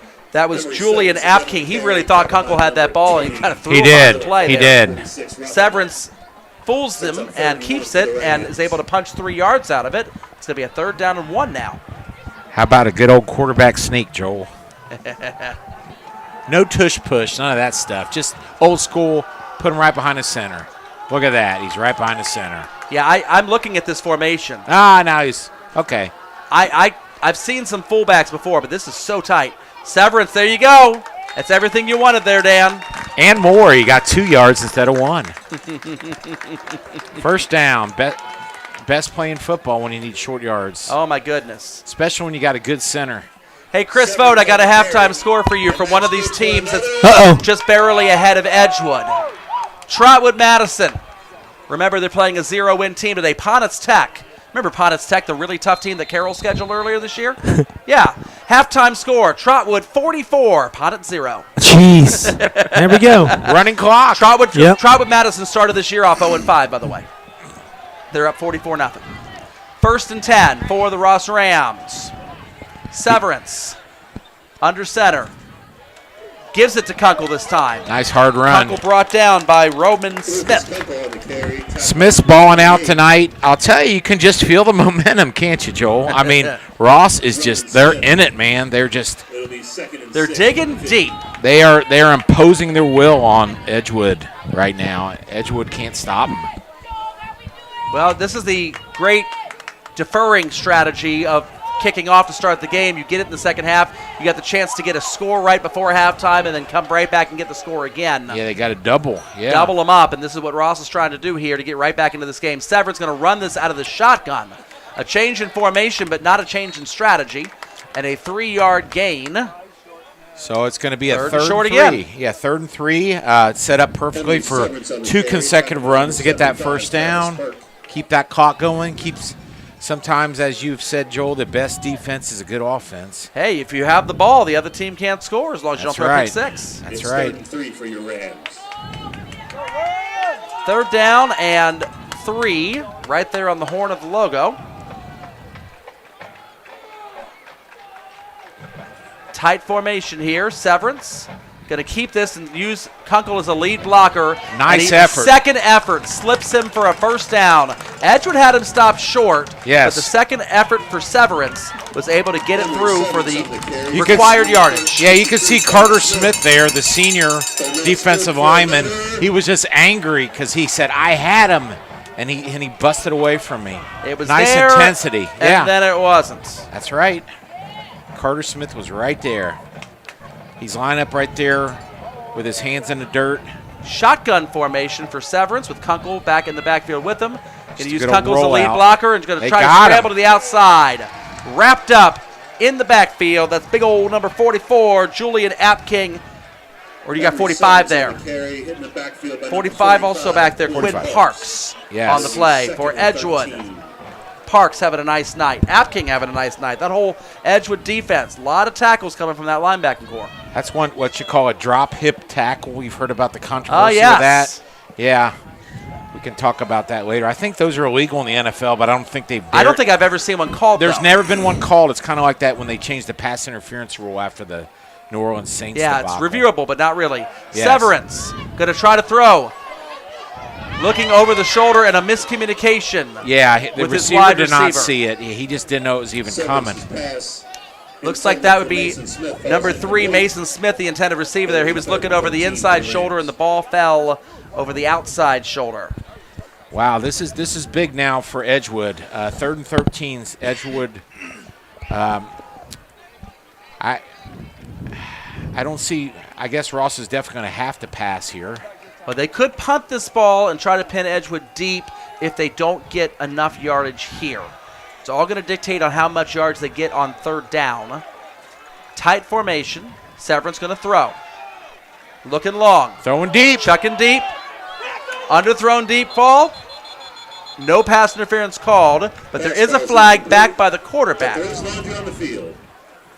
is either going to be a holding on Ross or a personal foul roughing the passer on Edgewood. Oh, that would be brutal. We'll see what the man in the white hat tells us. Holding. Offense number 54. Edgewood will decline that. Penalties decline. Results of the play. 4th down. Chris Vogt, you talked about our guest picker today was what, Monroe Hornets in-game? No, the Monroe Hornets Barstool Sports account. Barstool Sports account, yeah. They wrote me and said, hey, can we pick? And I said, you got it. Did they pick Monroe tonight? Absolutely they Okay. did. I would hope they did. 57 seconds left in the first half. The Eaton Eagles with Bad a snap. 21-14 lead. He got it off. Nice kick, too, under duress. He gets the good roll, Inside the 20? and it's going to go out at the 15-yard line. Although Well if you done. think about it, Joel, it is the Monroe Barstool Sports account, so I can't really take all these Barstool accounts seriously. AJ Stokes with a great kick. Well, yeah. Eaton over Monroe right now, 21-14. Tight game right before halftime. And Eaton's no pushover, man. They're But pretty doggone Madison good. found that one out last week. Yes, they did. That's right. That's right. 1st and 10 for Edgewood. And now the plot thickens the other way. Yes, it does. Edgewood has the opportunity now to put their foot on this game a little bit. And their field position kind not of where great. it was at the end of the first half. That's right. And they're kind of almost in the same formation. They got 2 on the right, spread wide. Handoff to O'Banion. He has nothing. Power runner there, wrapped up by a herd of Rams. You read my mind. I was going to say that. That's right. You know, Dan, it's interesting to Lost 2 yards. Interesting to Radio think about this. Daniels Yeah, we'll give Terry. credit to number 36 there. That's Nolan Met in the Ponder backfield, on that first by tackle. Number 36, Nolan Ponder. Ever since Edgewood went up 14-0 in this game Yes. and tried that little onside kickoff that didn't get much, A weird squib. Ross has had the field position advantage ever since. Yeah. Going through halftime and including now. Yep. So while Edgewood is smiling on the scoreboard, Ross is smiling on the field position, and that could be a dam that is like drip, drip, drip, drip burst at some point in time in this half if Edgewood is not careful and alters that.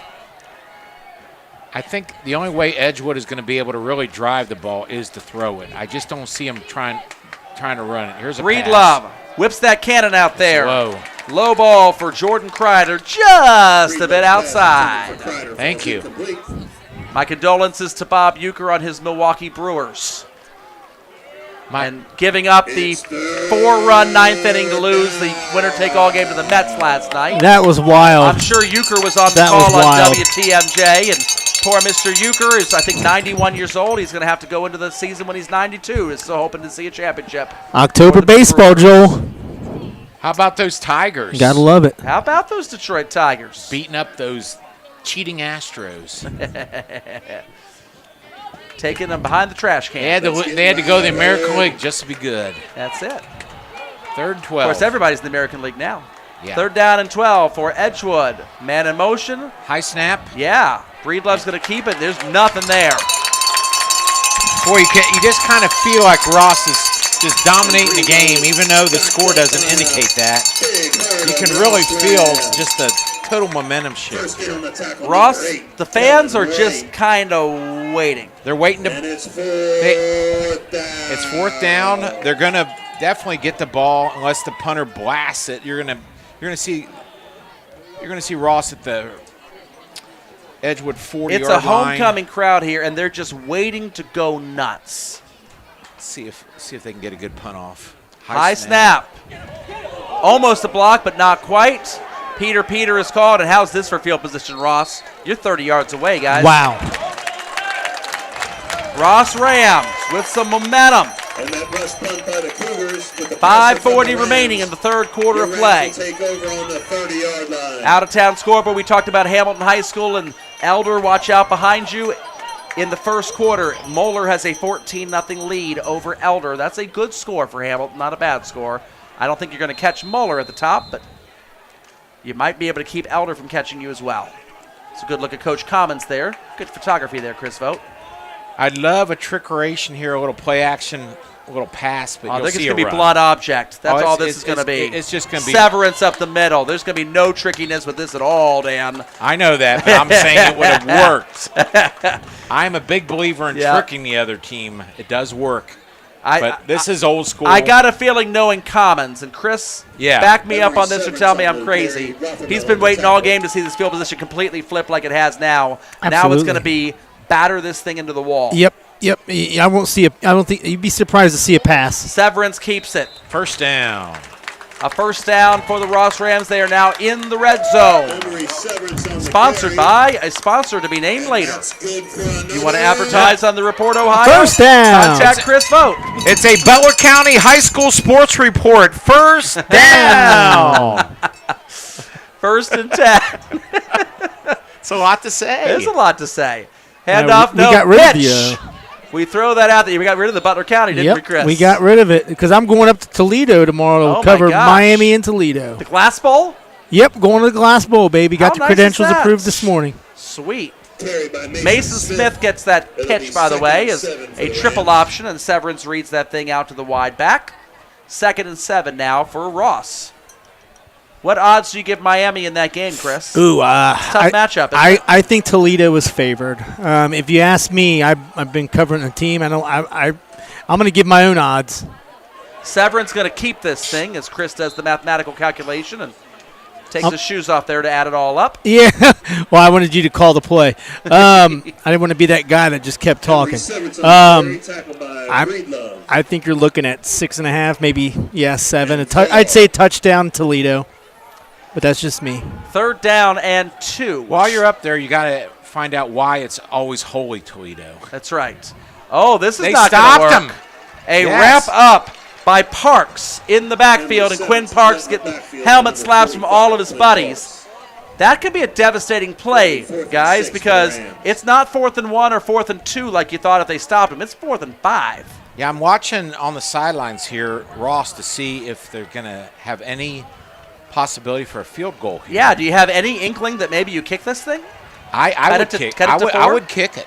Why I not? would, but they're not. I think coach is going to probably call a timeout. Yeah, this is a delayed play that they Yeah. look very, very like they haven't decided what they want to do with this. You know, but you also got to look at it this way. The defense has been playing well against Edgewood the last, quarter and a half? Yep. Yeah. Well, Here if we you go. don't get this, you're going to give Edgewood terrible field position again. They're snapping it. Severance. Almost Deflected. And That's number 46. Hit the ground. Solomon Rothelmel, who makes the deflection on the play, and the Cougars defense I turns don't the know, Rams man. away inside the 10. Either you don't have a kicker Ooh. or you were just confident that your offense was going to get 5 yards. I say you kick it. I mean, there are other teams I would say throwing that slant pattern is okay. Well- but this is not Ross's offense. Nope. But just you brought up the kicker. A.J. Sparks on the year is 0 for 1 in field goal attempts, but 20 out of 21 on an extra point. That was not a whole lot longer than an extra No, point. it wasn't. And it was dead centered up, too, Yeah. right? Yeah, I know. I don't get it. Okay. I kick it there. Well, I will ask him about it. if they would have kicked a field goal and missed it, it would have been a touchback, which would have given Edgewood 9 more yards of field position. As it is, it's the 11-yard line, as Ross still continues to benefit at least from that. And a little swing pattern to O'Banion. Nice play. He's going to break it loose. He's down the sideline past the 30-yard line, and that's going to give Edgewood a little more breathing room. There's the first down trick play where you throw it when everyone thinks you're just trying to run it to get out from the shadow of your goalpost. So I do like the trickeration there. I love the play because you got your playmakers, and we've been calling O'Banion's name all night tonight. Get the playmakers the ball, and that's Right. exactly what they did. Quick pass. Why not? Absolutely. Chris Vogt, I got a halftime score to you from, I don't know if it's Jaeger or Glass Stadium. Who's the home team in that game? I think Fenwick's the home team in that game.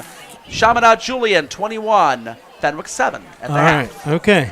Still a game. All right. Still a game. Fenwick's getting the ball to start the third quarter. I'm going, and Cranford we trust. Cranford we trust. 1st and 10 for the Cougars in the pistol formation. We've seen a lot of formations out of Edgewood. O'Banion goes in motion. There's the swing pass. Same play basically the other Opposite side, and he's busting it.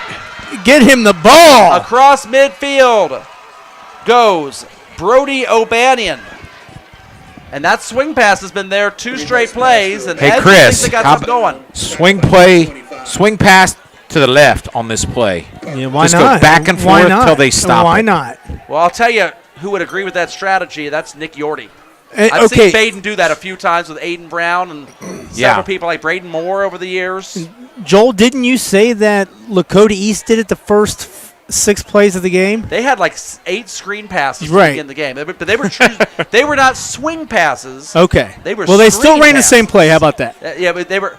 Well, the interesting thing about that, Chris, if you go back and watch the tape on that game, It was every variety of screen you could find. There were running back screens, wide receiver That's screens, cool. and tight end Well, screens. you know who the head coach That's is. true. Every type of screen you ever wanted. It was like a clinic on screen passing. Oh, they faked the swing. Dan, and you then called keep it. You called the play, Dan. Was that a fake? Or I was don't that know. actually He may like not an have had intended it. And he decided not to do it.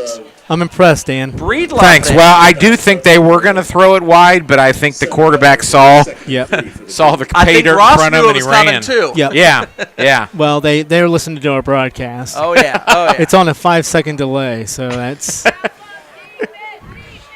I'm kidding. I know.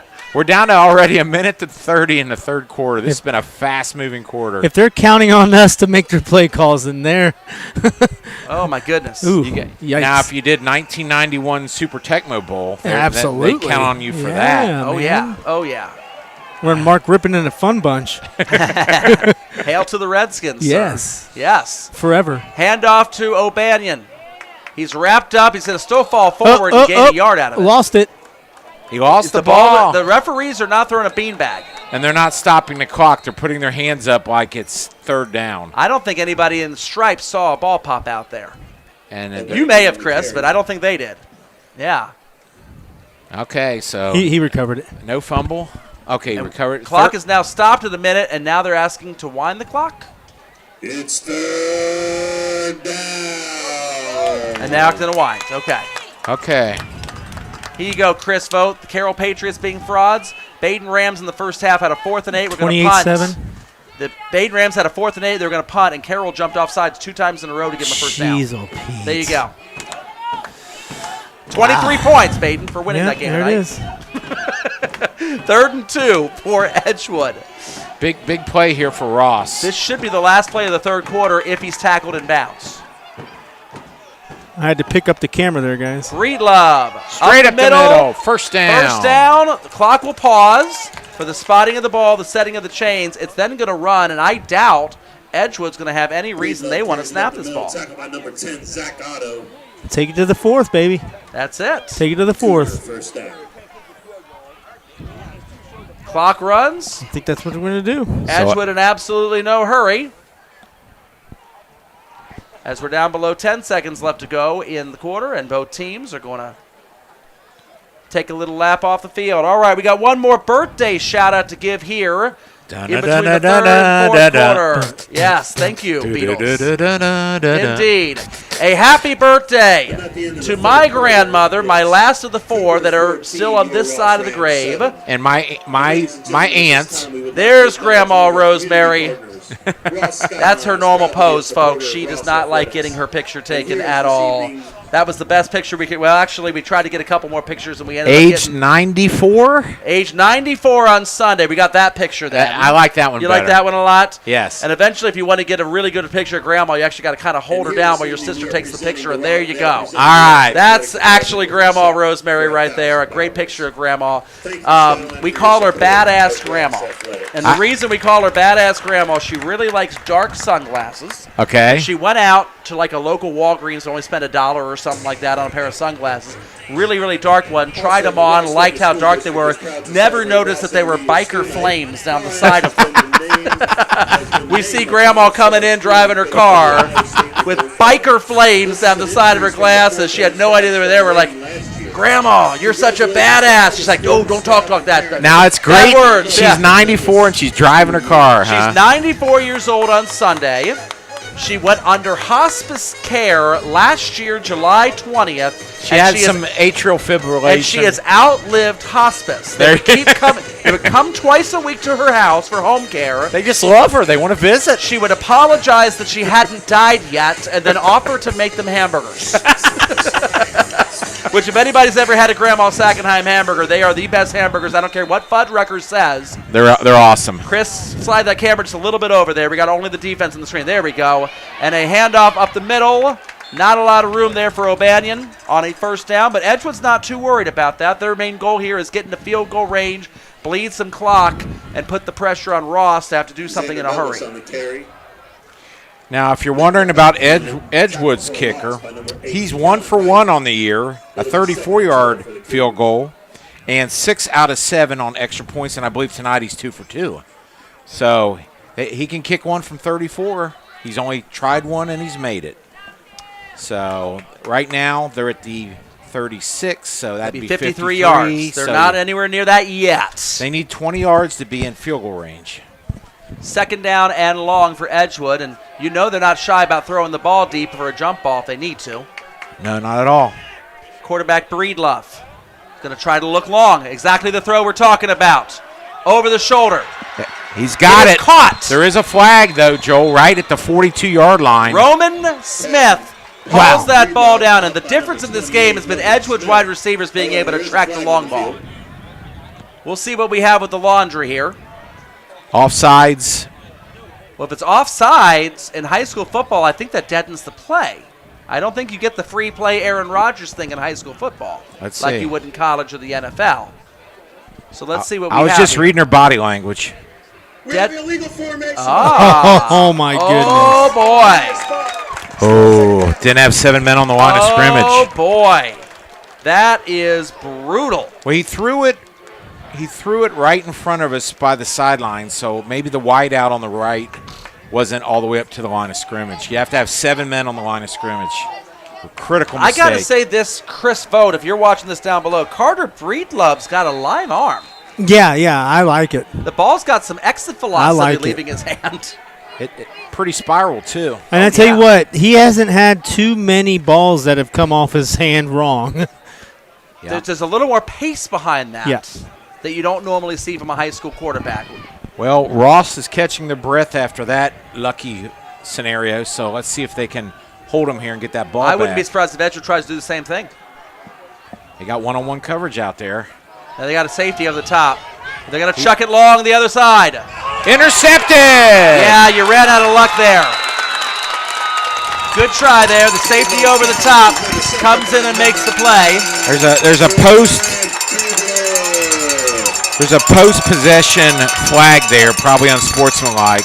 Number 9. Grant Kugler was the safety over the top there, and he was reading the quarterback's eyes, and he was not surprised in cover 2. The interception, we have dead ball, unsportsmanlike conduct number 2 of the offense. Wow. Oh, boy.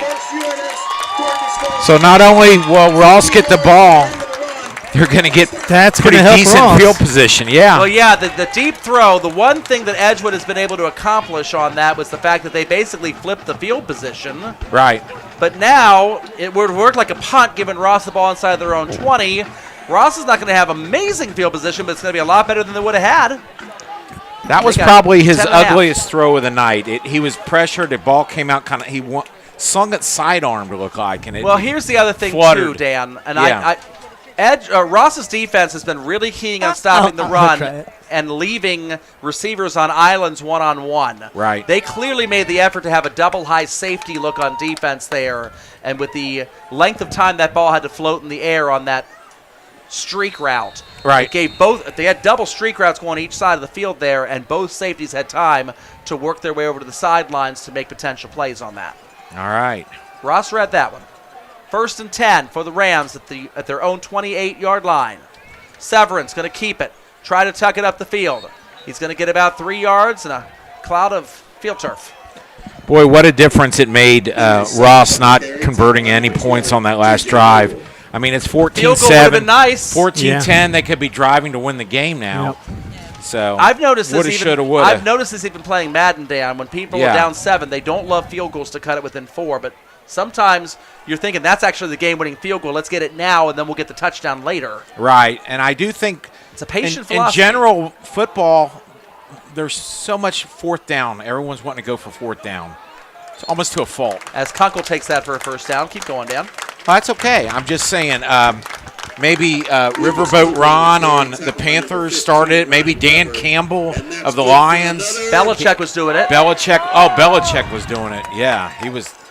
Everybody forgets Belichick. I believe there was a college student. Yeah. I remember reading this story like back in the 60s and 70s. Some college student in a Western California university, as we have 1st and 10, I think did a whole 1 yard.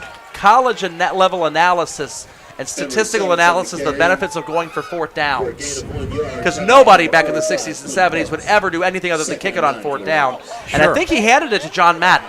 I think he tried to give it to him to say, hey, Coach, there's a lot of benefits to going for fourth downs that nobody's even scratching the surface of. He was like 50 years ahead of his time, this college student. I forget reading who it was, but I remember reading that article. Well, I think there's also the underutilized hook and lateral play. Oh, my gosh. It should be used all the time. Especially a team that runs a triple option that can pitch the ball, you can incorporate that in your passing game and it'd be crazy. I mean, well, I believe the Seattle Seahawks actually had a play like that against your Lions. yes, they did. On Monday night. It was clearly designed.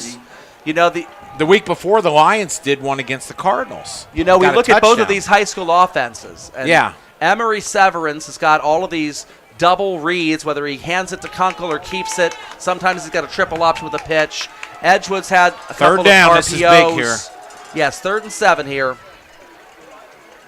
Yeah, I know. It would be a good play to call right now. Severance going to keep it. He's not going to get much yardage there as he's brought down by Roman Smith and by Julian Apking. But Well, yes, Dan, to wrap up that, a Yeah. lot of these high school offenses have those reads that are behind the line of scrimmage. Right. Whether to pitch it, whether to keep it. The option of teaching your wide receivers 20 yards downfield of a dual or binary read of do I want to pitch it, do I want to keep it, I think that is the great untapped bastion of playbook in the NFL and college, and eventually trickle down to high school. And long after I leave this earth, because I'm 20-plus years older than you, and you are my age, and you're going to be seeing all this stuff happen, you're going to say, remember back in the day? I think almost every play should have a pitch option down the field if it's a pass play. I agree. At some point in time, that'll happen. There's a flag here, and we'll see if we have a substitution infraction of some sort, because this is obviously the ball wasn't even snapped yet. It's not going to be delayed Edgewood is game. clapping, so it's going to be against Ross. 12 men on the field, maybe? Illegal substitution. Substitution illegal on Ross. You got 12. Good call, Joel. Still 4th down. Well, you can tell by how quickly the whistle blew before they were even set up and by where it came from in the offensive backfield. You knew it wasn't delay a game because the back judge would throw that flag. All right, well, that's going to make it now 4th and 11. We have 7 minutes and 21 seconds to go in the 4th. Ross is punting. Ross should want a quick snap this as soon as they can on this punt. And I There's no think reason to let Edgewood's time run out. receivers are way too far back. They should be much farther up. No pressure and a flag at the line of scrimmage, probably for an illegal formation caught on it. Ross. A fair catch. Kick it That's again. going to be by Roman Smith. And here's the question. You can make him kick it again from 5 yards farther back. You run the risk potentially of muffing, though, the fair catch. You've got the ball right now. Maybe you're just happy to have it. Can they keep the 5 yards and add Tack it to it on in the NFL, Yeah. I think they can, but I don't know if they can do that in college. Okay. They're talking right now to Coach Trace, see what's going to happen here as far as accepting or declining said penalty. Yeah, It's they're got to gonna be an be- illegal formation. Another punt coming up, Joel. And they're going to go ahead and take the 5 yards and pin him back farther and make him redo that. And the return men move up 5 more yards. Once again, if Allison Baden scored again. They're up 35-7 over Carroll. The booth. Eaton has got a field goal right before halftime. They lead Monroe by a score of 24-14 at the half, and Eaton getting the ball to start Okay. the second half. Ross going to punt. Another fair catch. And there's the muff with a whistle blown. Are you kidding me? Why did they blow the whistle? I have no idea why they blew the whistle. It doesn't matter if he fumbled it or not. They It's blew dead the ball whistle. at that Yeah. point in time. Woo! And now the referee's going to talk about this one. Well, if we just rewind our tape, Dan, I would say if you accept the 5-yard penalty, you get 5 more yards, but you run the risk of muffing the kick. I know, you a little nailed bit, it. Little But on the nose they there. gained 5, but they muffed it. The referees would have listened to our broadcast. They might have known that the ball might have been muffed. They blew Look- that whistle Boy, immediately. Chris, back up and look at the sidelines there. Look at Ross. They're all pointing. Well, they can't get the ball here. They're all pointing. We They get can't the get the ball. ball We here. get So the ball. referee was explaining, I read his lips, the referee was explaining he had caught it and went to go down and then lost it. I don't So think he ever caught I that don't football, think he Jake caught Chris. it either. I don't think he ever caught Who that recovered the football. ball, Chris? It Did doesn't you see? matter. It doesn't matter, It but I'm doesn't just matter, wondering. yeah. It doesn't. I just think the mere fact that he blew the whistle when he should not have Yeah, that is, was bad. is the whole thing. That They was might bad. get him to replay the down Right. and make Ross punt it a third time. Hey, they they're gonna talk about They it. should put the time back on the clock if that's going to happen. This is an absolutely awful time to have an eye bleeped up moment as a referee. Critical moment in this game. Commons wants an explanation. He does not. He's already ready to not like what he's going to hear, I think. He's standing there with a tude. Oh, my goodness. So they're talking about Commons going to be presented with a bunch of bad options. He wants the ball. He's not going to be given that option because it's a Chris dead ball. is doing his best so we can read his lips. Yeah, Chris, you're getting great footage here. Come on. I mean, what else are you going to do? It's a dead ball at that point in time. But here's the thing. I don't know who recovered it. Was it Edgewood or was it Ross? And does it matter? It doesn't matter because it's a dead ball anyway Right. as soon as the whistle blows. Well, if it's a dead ball, why is the ball forward from where he touched it?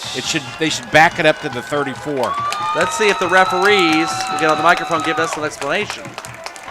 During the punt, we had an inadvertent whistle. Yep. Ross has chosen to take the outcome of the play. It'll be Edgewood's ball, first down. Okay. So the inadvertent whistle makes the ball dead, as was said. So what would have been the other option? I don't know because it looks like the ball. The other option would have been putting the ball back at the original fourth down spot and making Ross punt the ball And punt it third again? time, which Yeah. would take even more time off the clock. Right. And Ross is like, you know what? We just want to play Right. defense. I and mean, get the ball back. that's All another right. 20 seconds. That's Absolutely brutal piece of officiating there. Oh, Yikes. man. 6:58 to go, fourth quarter. Ross has got to Handoff make a up the stop. middle to O'Banion. He's breaks running two like tackles. a beast. Oh, that was the hardest 1 yard gain you've ever seen, Dan. He's still up. He managed to go all the way to the sidelines. Which But here's the wasn't- problem. Yeah. Say that one more time, Dan. He hit the managed sidelines. to go all the way over to the sidelines. and it Stop stops the the clock. clock. Yeah, that's a problem. Yep. Hey, Chris, they've come back from halftime at Yeager Field. DJ Burning took the opening kickoff back to the house. They've only played 14 seconds of the third quarter, and CJ's lead is down to 21-14 against the Fenwick okay. Falcons over All there right, at Yeager. Joseph. All right. Head to Trying head we I'm go, trying sir. to catch you. See, it's Joel versus Chris here. I'm Right now. I'm the guy just observing. 4 this. minutes into the third quarter. Big Blue has scored and gone for two and gotten it. Hamilton with a 22-14 lead Yep. now over Fairfield. So I got a little background. The extra point for that Hamilton touchdown was blocked. Oh, okay. blocked and returned in? In return, yes, to give that an opportunity, and then they ended up scoring 2-point conversion.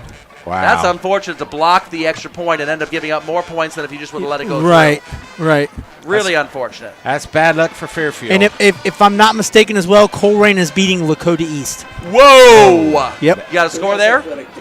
I think it's 21-15. Okay. So East can't kick extra points. Because they had 8. It's 21-15. Yep. And I got a score for you also, Chris, in our coverage area. Bellbrook Franklin has gone final. The Bellbrook Golden Eagles, the class of the Southwestern Buckeye League, winning 31-0 over Coach Muncie's That was a rough go Franklin there. Wildcats. Here, Joel, I've got a score for you too. Lakota West 52, Sycamore nothing. Anybody surprised by that? No. As we're giving scores back and forth, 3:02 remaining in the third quarter at Nippert Stadium. Moeller up 35-14 over Elder. So one of our Lakota West student reporters, he is there. So he graduated, he's going to NKU, and he gives us some GMC coverage. But he's like, guys, I'm going to go watch that Elder. Heck yeah, go watch that Elder game, man. Oh, yeah. Is that in the pit now? That is at no, it's actually at Nippert. Okay. Yeah, it's at Nippert. Well, Yeah. Moeller's going to get themselves a stadium someday. Not before Baden will, amazing. No, Not before amazingly. Baden. Wow. Third quarter score from Barnett Stadium. Temi Adesanya punches it in for Mason to tighten that game up. 14-10 Middletown. Wow. Over Mason in the third. All right, The second GMC is 9. beautiful this Oh, I year. it snapped. is. This is a busted play for Breedlove. And a we got a flag holding on behind the top of busted it. play. Are you Cummins and you take the penalty? Or I are think you you going do. To Oh, I think I you do. definitely take the yeah, penalty. you're right. I mean, if you decline it, you can take the result of the play, a 1 yard gain. You got a 3rd and 8, you got to stop, which is still pretty good odds. And you're going to have less time Yeah. taken off the Yeah, clock, yeah. which is Well, good too. also, Chris and Joel, if they are forcing him to pass and it's an incomplete pass, You then could get then the you're going to clock stop stopped anyway. the clock anyway. Unless Edgewood runs the give-up play and just takes 40 seconds and calls it a day. Right. But now, second down and longer, here's the advantage of this, of taking the penalty, is if you stop them twice, you get better field position off of this True. too, which Ross would love to keep playing the field. They've been playing the field position game the entire second half. They just haven't punched it in the second half to take advantage of it. Let's see Edgewood go to that little swing pass. They ran one right, they ran one left They earlier. need a couple of those. That would be nice. Clock continues to run, by the way, now. So more than 40 seconds is going to be lost by Ross's choosing to accept that 19 penalty. yards, 2nd and 19. Definitely in a passing Shotgun formation. man It's in motion all- for it's Breed all Love. coming He's to looking for the us. swing. He fakes the swing. He's looking much longer. Overthrows his man. Picked off. Intercepted. That's the second pick. Parker Jackson going to return it back for Ross, and he's got some running room. He's across midfield, brought down by the running back Brody O'Banion and the Ross Rams. How many times can their defense put them in business? Now the offense has got to capitalize. Yes, they do. I believe that's the second interception there for Parker Jackson. You could see it coming off his hand that he overthrew him. No, Brand Kugler had the other one. Okay. Yeah, so beautiful Kugler and then spiral, Jackson. just overthrew him from the get-go. And the Ross player is back there almost like he's feeling a punt. They were ready for that. That one did not fool the Ross secondary. They made an adjustment and dropped some safeties deeper there. Not normally what you'd say against Edgewood in the past, but dropping deep safeties and playing cover 2 has been helping Ross. All right, first down. Handoff up the middle. Kunkel bounces off a tackle. He's got room, across Joel. the 40-yard line. Whoa. Gives the hit. Little truck yeah. Christian Harley got trucked at the end of that play. Did you hear the announcer? He said Lucas Kunkel running over people. A 13-yard gain on the play, and Ross has got a 1st and 10 at the 37-yard line. Ross needs this. There's 6 minutes left to go. That also stops the clock for right now. The fans are into this game. They are willing this to happen. Ross has just got to be able to convert at the end of this thing. Now we got a possible triple option. We got an I formation. You called it. Fake handoff. No, handoff straight up the middle to Kunkel instead. Kunkel's going to keep it. He's going to gash his way for 5 yards and a 2nd and 5. I got to play it safe with the camera, guys. I can't mess up. That's it. You got to capture all possible ball carriers here. Right. Boy, you can see how that interception is really just Big time. It's pumped up Ross. They're blasting him up front. It is so wild to see a team losing by 7 the entire second half and having the momentum almost the entire second half. Ross has played better than Edgewood in this half, but they've not been able to punch it in to take advantage. Third down and 2 now. Yeah. I'm liking the play calls here from Ross. They're setting themselves up. Punch Third up and the short. middle, punch up the middle, punch it up the middle. You've got yourself a 4-down territory here, obviously. They're down to 5 minutes left, and you almost got to think from the 30-yard line. This is do or die drive for Ross, right? Yeah, I agree. They've got 3 timeouts. If they don't get it, they can still play defense one more time. But the way you like to play offense, you need time to punch this in. 3rd and 3 for the Rams. Severance keeps it. Goes to the outside. First down. Gets a first down, except for the fact that there's a flag behind the play. That's holding. Called by the umpire. And this is going to come back and a second flag after the play. You might have a flag on the play for a holding, and then whatever extracurricular happened by the Edgewood bench. Another unsportsmanlike frustration Which, call. unlike the NFL, this is not going to be canceling out. They'll either enforce both of these going opposite ways, or they're going to enforce both of them against Ross if it's unsportsmanlike against Ross at the end. I'm going to just predict this both Ross. I'm going to say this is again holding brutal if it's and both, frustration. because I think they would enforce both penalties if that were the case. They will. Let's see what we have on this play here. The referee. Wait a minute. Now the offensive lineman for Ross is pointing. They're pointing the other way here. So they might know more than us. I have to think the one flag is on Ross for holding.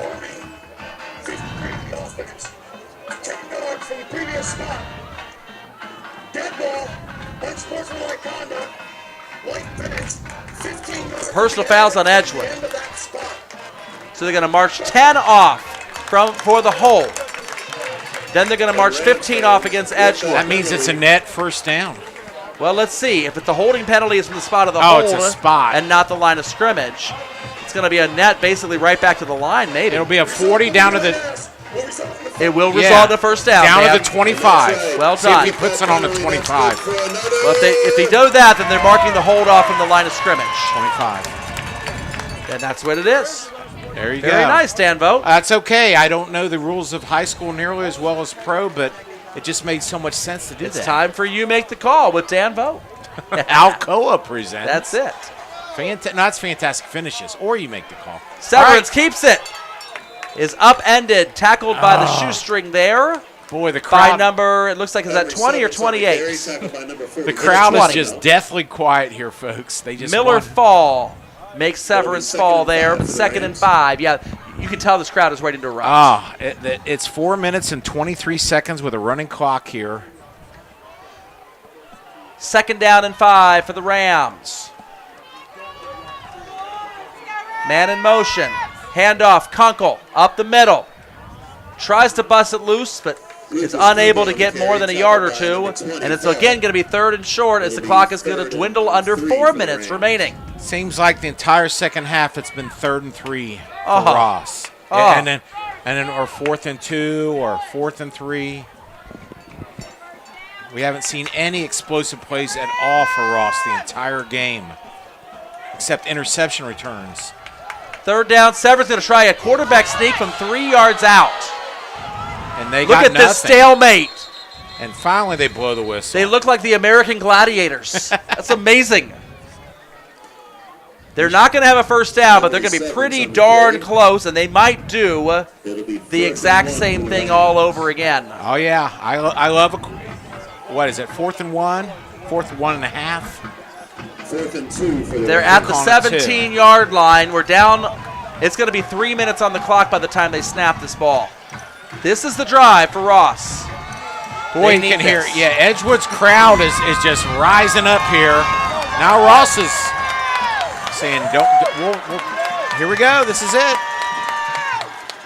This is a keeper for Severance around the outside. He's got first down yardage. He's inside the 10. He's inside the 5. And he's brought down 1st and goal. Ross Rams at the 3. Beautiful play call. Everybody bit hard on Kunkel, the fullback, and Severance kept it on the read option. Bounced it out to the left-hand side. He needed a yard and a half. He got 14, and it's 1st and goal from the 3 for Ross. Yeah, Quinn Parks on a tackle, a little too late there. Oh, Joel, do you go for 2 if you get the touchdown? Absolutely not. Okay. There's Joel, Mr.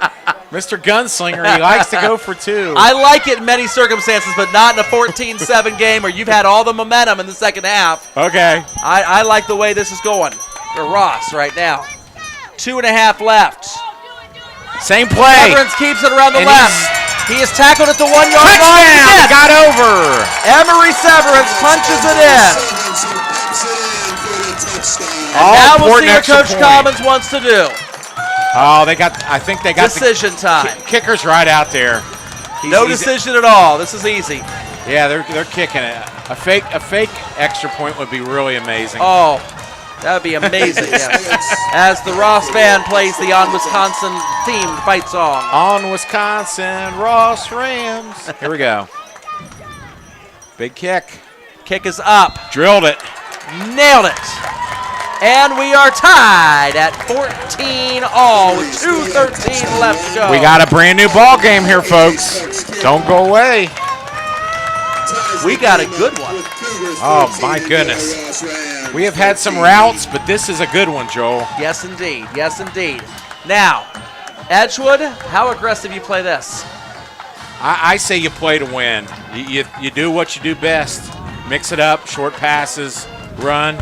I mean, they got 3 timeouts. It's going to be interesting. Edgewood's got 2. Okay, is Ross going to kick it deep, which is what I think they should do?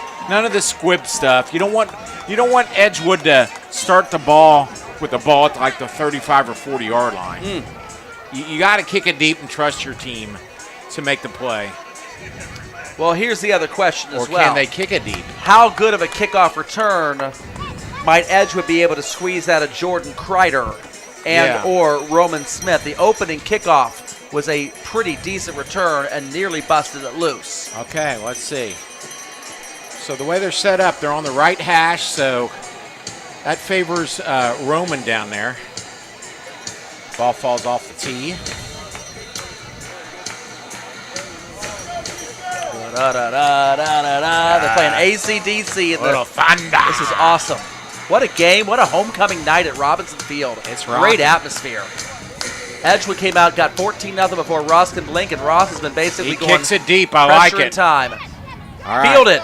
That's by Kreider. Kreider He'll Boom. be wrapped up, and he will not escape. 25-yard line is where Edgewood will start, and we'll see how aggressively they want to play this thing. Great. They've not got an experienced kicker. They've not been kicking a lot of field goals this year, Dan. Yeah, great coverage by Ross. There's a guy hurt down there on the field for Edgewood. Now he's not getting up quickly. I'm trying to see who that is. Looks like he's popping up now. Okay, he must have just got stuck. Yep. All right, 2:06 remaining. And yes, Edgewood, for those of you just joining us, jumped out to a 14-0 lead pretty quickly in this game. Yes. Scored on the opening possession, got a fumble from Ross, punched it right back in again. Like, whoa. Ross has basically been building this pressure and time, to quote Shawshank Redemption, the rest of the game. They've been playing the field position game and the long game, and they finally caught him with 2:06 left. I was watching Kreider. Oh, bad Snap snap. is The ball's loose. It looks like Ross has it. Ross has it. They're stopping the clock. Let's see here. It is Ross's ball. I've not seen either referee point yet. They're talking to each other. The beanbag was thrown. They're saying Edgewood recovered it at second down. And the clock yes, needs they are. to Now run. they're winding it. You're right. That was the opportunity. Now whistle, and now there's a flag in the backfield. We've seen a number of players Holy lose their smokes. cool in this game and Yeah. get docked 15-yard penalties for being a little chirpy out there. Yeah, it's been a lot of unsportsmanlike conduct. There's been a few of those, You gotta- but, you it's gotta not, but it's dis- not been late hits. Holy No. Toledo. It's been verbal stuff. It's just been, it's been guys shooting their mouths off. You can't do that. Obviously, the ref. Plays, Let's see. Edgewood recovered the fumble. Dead ball, unsportsmanlike, number 2. Oh, boy. 15. We have a dead ball, unsportsmanlike, number 20. 30 yards of penalty yardage are going to be marked off against the Ross Rams. 2 unsportsmanlike Jeez, penalties, Pete. and neither one of them appears to be anybody shoving anybody late. These are people talking on the field. I don't know what's being said, but I will say this, and I'm certainly one never to blame referees for the outcome of games. You know what the drill is. They've been doing this all game long. The referees have called 3 or 4 of these penalties already in this game. Yep. So you know you got to keep your mouth shut because they got rabid ears to anything you're saying to them. It's that simple. Look where that ball is. After the fumble, that might have been Ross's saving grace. Edgewood's going to have 1st and 10 at the 47-yard line. Clock will wind now down below 1:50, and this changes everything, folks. Now Edgewood's taking their time, which is kind of smart. You got to get more yardage, though. I don't know. Go to. you got to run some plays. You got to here. run something. You're not in field goal range yet. Handoff up the middle to O'Banion. He's going to try to bounce it outside, and at least it's going to. No, the clock's going to run. He was tackled in bounds. Chris, I'm a little baffled. Are you? Yeah, I was gonna probably mimic what you were gonna say. I mean, yeah, I get doing that on your own 25-yard line, but they gave you 30 yards of field position on penalties, and you've now taken half of your time off the clock and done absolutely nothing with it. You've got a quarterback that's thrown 3 deep balls today that have all been caught, a 4th one that was caught, but then it was flagged for a holding penalty, and then 2 picks very, very late when Ross has made a defensive adjustment. I'm not for Look at certain that. why They're- you would even run this. They're flat out just playing for overtime. This Across is shocking. midfield? Yeah, well, look at the clock. We're down to 45 What are we doing seconds. here? There's 25, 30 seconds that went off the clock. Oh, my goodness. This is absolutely play for overtime strategy with this field position. I don't get this. I don't Timeout? get this at all. Let's see. It looks like Okay. Edgewood's going to take a timeout. All right. All right, they call a timeout. This is wild. I mean, Edgewood. Let me tell you something. wow. I'm flummoxed. Okay, I'm going to say Edgewood has an ace in the hole here. They have a play that they know is going to work. Okay. 3 seconds. Let's see if they pop a 20, 30-yard play here. That's the only thing I can think of. Because Well, if they've got a deep pass that can put them in field goal range, well, we're down to that's 33 the seconds only on the thing clock. I can think of. Maybe they have a play and they said, if we get around the 50-yard line, let's just take our time and do what Super Bazooka 36 or whatever they want to call it. The only other thing I could maybe think of Yeah. was that if Edgewood's coaching staff was so flummoxed by the 2 personal foul penalties, given that they've had their own officiating issues tonight too. Right. That maybe this was a truce to Coach Commons, like let's go to overtime and just duke it out there because we disagree heartily with what just happened to your team there as an act of sportsmanship. Oh, that would be I very, mean, very beautiful. That would be about the thing. only explanation I can. I mean, I've heard stories of basketball coaches that ended up taking timeout or get a technical foul because they argued with the referee, and then the other coach didn't send a shooter out there because. Joel, that's great. That's all it looks like here. Yeah. But then why would you take the timeout, and then well, why wouldn't you just decline the penalty? I don't understand just see any of what this play is. I mean, this single play right here is going to tell us if Edgewood has a can't miss play. I am absolutely flummoxed. That's all I can say. Nothing I've seen in the last minute and a half has made any sense to me at all. 3rd down and 8. They're in the pistol. For Edgewood. All right. You're going to have a high safety and some man coverage below that on the bottom side. Watch the bottom, number 0, I think. A quarterback run draw for Breedlove. And he is not going to get the first down. And they're not calling a timeout? Ross is not going to take a timeout. Why would they? All right, now they call Edgewood's going to take their last timeout with 20 seconds left. Which means they're probably going to go for it. They're probably going to throw a pass that if they catch it, they'll be in field goal range. They must really, really respect Ross. They're secondary. No, I mean, knowing that if we score too quickly, Ross can beat us. With their triple option attack? I don't understand this. I'm trying to figure this out. And, I was thinking really highly of them, thinking they were going to pull out some strange play, and they run a quarterback draw. Chris, I know you're the most diplomatic one of the three of us. Help me understand what I'm seeing right now. I honestly, I'm trying to figure out what the mindset is there. So maybe they just didn't want to give Ross the ball back. Okay, they didn't want to give Ross the ball back. But Chris, Ross has shown that they can't score quickly. Well, it's a long, drawn-out offense. Maybe they wanted to be the team to have the ball last. Well, with a timeout on 4th down, they're going to have to run a passing play here to put them close enough to field goal range. They're going to have to go down. It'll pause the clock. They don't have to pass here. It'll pause the clock. Well, if they don't pass, then they're not going to be in field goal range. Yeah, then they'll spike it after the pause of the clock. Well, they'll have to stop the They'll clock. be down to 10 seconds left at that point in time at best. You need a chunk play here, a clock pause, and a spike to try a game-winning field goal. I'm looking for Jordan Kreider. He's in motion right now. Let's see if he does something. Number 0.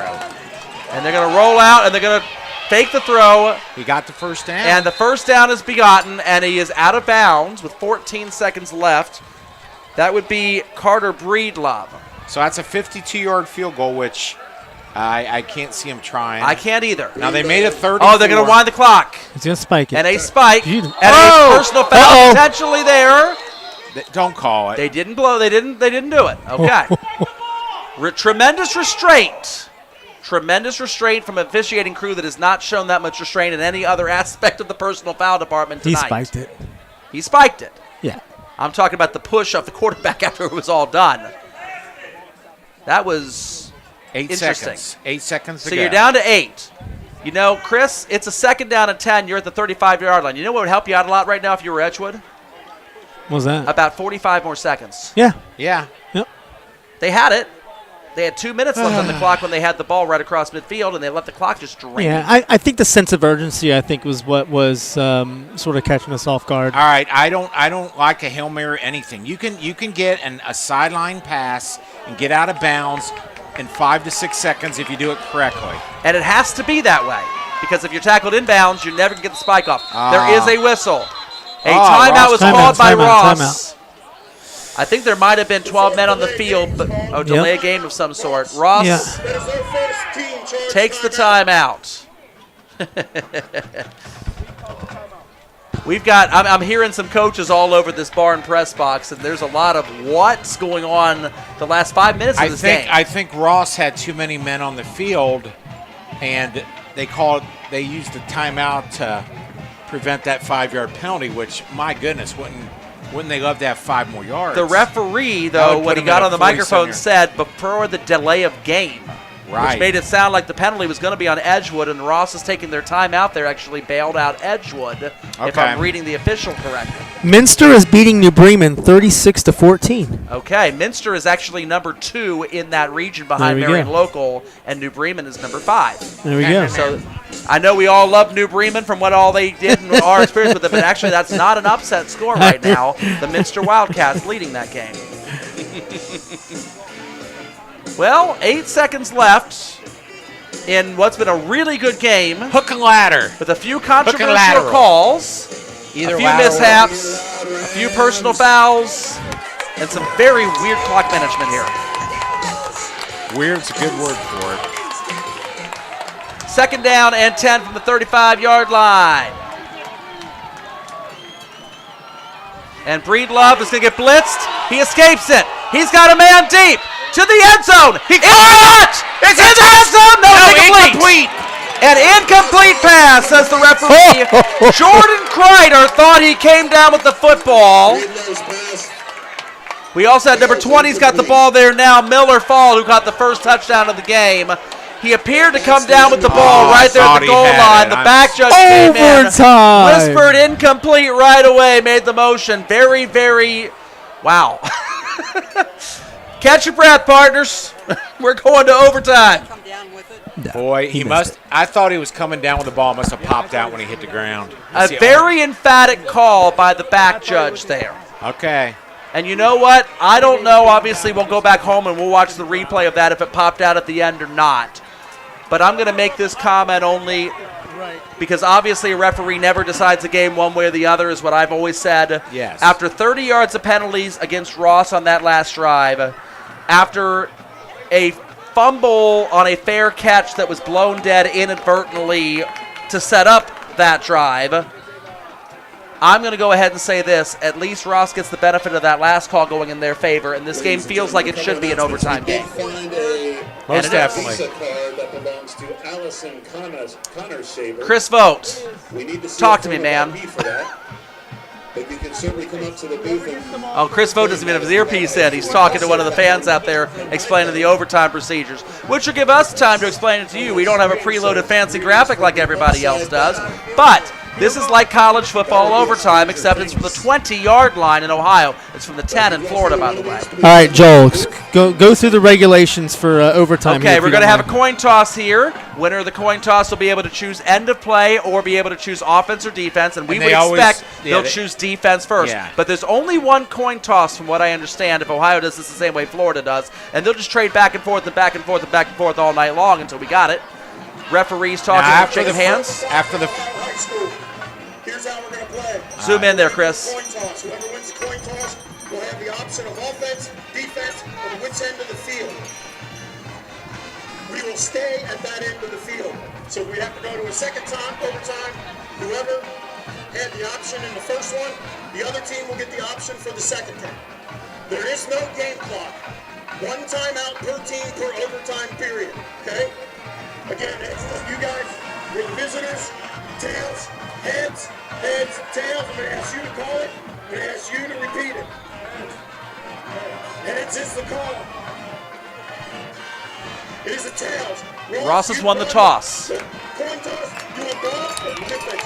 You want defense. Ross plays defense first. That's not surprising. Edgewood's picking the end of the field. Play down here. Edgewood, They want to go to the left end of the field, Chris. That's where they're going. now on the south end of the field. Good luck, gentlemen. our high school rules similar to college, and that college, you score, you can kick the extra point, and then the other team can score and kick the extra point. Then the second time, if you score a touchdown, you have to go 2. That is not the case in high school football. Okay. Okay? This overtime period that we're going to see right now is going to have Edgewood having the ball first, All Ross having the ball second. Extra point or 2, the choice of the team involved in the play. If they tie after the end of the first overtime and we go to a second overtime, then it will flip in order. Ross would get the ball first, Edgewood would get it second. They're going to stay on the left-hand end, it sounds like, for the entire rest of the night. But they don't force them to go for two. They will never, ever be forced to go for two. And then in the third overtime in college, they exchange 2 points. That is also not the truth. It's we are from the 20-yard line from here on out the rest of the night. I'm just telling you how stupid the and college folks, overtime I was in 2017 the band director at Melbourne Central Catholic High School in Florida. The only difference between Florida overtime and Ohio overtime is Ohio starts at the 20, Florida starts at the 10 as a first and goal. But as the band director, Melbourne Central Catholic and Clearwater Central Catholic, we played the second longest high school football game in American history that night, the weekend before Thanksgiving of 2017, where Melbourne Central Catholic, the Hustlers, beat the Marauders of Clearwater Central Catholic 69-62 in 9 overtime periods that night. It was a state Elite 8 game. MCC won and got to play Shamana Madonna that next weekend for the state semis. First down. O'Banion's going to take it. And Edgewood looks a little tired on that play, Chris. Not a lot of oomph behind O'Banion. He had a lot more oomph behind his runs earlier in the game, but not so much now. Yeah, I agree. I'm just watching Edgewood get up off the ground, and it kind of looks like me sometimes when I'm getting up to go to bed at the end of a hard day's of work. I'm an old man. Saying these guys are in the prime of their life. That's it. They're tired. It's the opening possession of the overtime period. Go ahead, Dan. It's perfect weather. There's not anything hot. They shouldn't be dehydrated. It's about 70 degrees. It's beautiful. All right. The cowbell's going. And there's no game clock. So it's just a play clock for delay game, but that's it. No game. Both teams have one timeout per overtime period. That's the way this is ruled. A handoff again to O'Banion.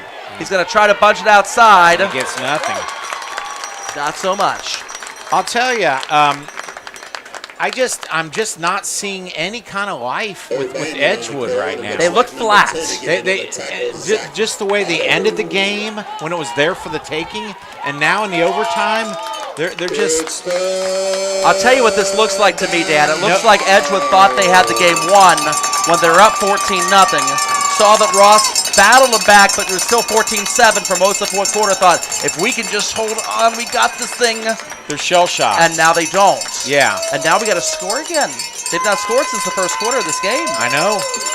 And they have had no intermediate passing game whatsoever, except for those two. And I got more bad news for Edgewood fans. They don't get much yardage here. Their field goal kickers only got one 34-yard kick of the year. That's right. They're not that close right now.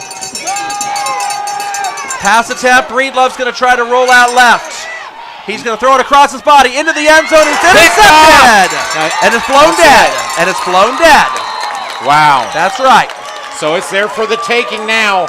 All Ross has to do is kick a field goal. They don't even have to score a touchdown, and they win the game. A field goal would win it. Any points at all from Ross would win it. Now, everyone, if you're wondering about Ross's field goal kicker. If I'm not mistaken, that's his second interception of the game. Who got that, Chris? 25. Parker. Yeah. Yeah. That's exactly right. Ross's kicker is 0 for 1 on field goals. It was a shorter kick, and he's 20 out of 21. And if you had 2 today, he would be 23 they won't out need of it. 24. So they can kick. It's the first team to score. It's not sudden death.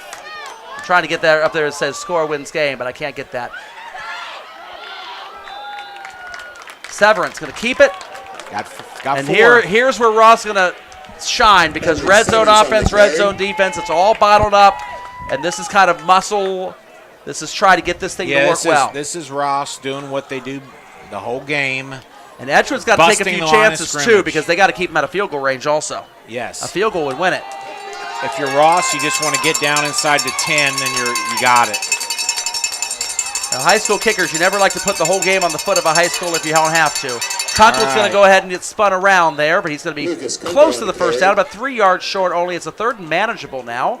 Good sportsmanship for Kunkel and for number 44 of Edgewood. That is Apking. Those two have become well acquainted with each other tonight. They've seen each other a lot. All right, 3rd and 3, Joel. They're at the 13-yard line, so do the math. It's a 30-yard field goal. Very makeable. But, of course, Ross. Weird angle. Yeah, that's And true. do you like to trust a high school kicker with the game on the line that far out? I bet you if they were smart, they run right here, Joel. Oh, we a have false a false start Oh, on Ross. boy. Boy, you heard the groans up Not here in what the you press want. box. That hurts. Oh, that changes everything. That backs them up for the field goal. It forces them into a passing situation, even though they'll probably still run the ball. Well, I mean, what's your goal here? If you're Coach Commons, if you like Center it. If you like your kicker, Chris said center the ball. If you don't love where your kicker's at, you got 2 plays to get a first down to the 10. Severance is going to center the ball. He's got a pitch man. He hits the pitch man. Oh, he's hammered. But he only gets 3 yards off of it. And it's going to be from the right hash now if he makes the Do kick. they want this field goal? They could try it. Here's the kicker. He's number 16. That's A.J. Sparks. He's a sophomore. They're going to run him out there. He is a little guy. They got to try this, right? Can't blame him for trying Oh, it. yeah. He's 5'6", 175 pounds. I think they elevated his weight by about 40 pounds. This is going to be from the right hash. It's going to be a 32-yard attempt. All right, here it is. Chris is going to zoom out for the hero shot here. A.J. Sparks and Edgewood is going to take their They're one gonna time out of freeze the 'em. overtime period. They're going to freeze the Sparks. Joel, do you believe in icing the kicker? I have seen a total mixed bag of results. I've seen that go any which way. I've seen, and of course, We've seen him kick it through. well, and at the upper levels, they let him kick it first too. You know, Yeah. they get the timeout right as before the ball is snapped, and then the kick happens, but it didn't count. Right. And I've seen that go where they make it and then they miss it, and everyone celebrates the coach for being a genius. And I've seen it where they missed it, but it didn't count. And you basically gave him a warm up one. You know, so then he makes the second He makes one. the second one. So I don't know. I don't know exactly how this is going to go. I think a high school kid that's a sophomore, think about how young you are then. You're 16 years old, just learning to drive, got your first girlfriend. Life's tumultuous when you're 16. I think he's a nervous wreck right now, unless anybody knows him real well, and I don't. Here we go. All right, here we 32 go. yards for the sophomore kicker, A.J. Sparks, Nice camera shot, Chris. We'll see to if he give gets Ross the win. It's down. Kick is up. It's got a chance. He got it. Game over. A.J. Wow. with a 32-yard field goal, and the Ross Rams have come all the way back. it. What a game! That clutch. That's a homecoming win right there. I tell you that A.J. much. Sparks, he's the homecoming Looks king. like I'm talking to A.J. Sparks. He is the my homecoming goodness. king. Wow.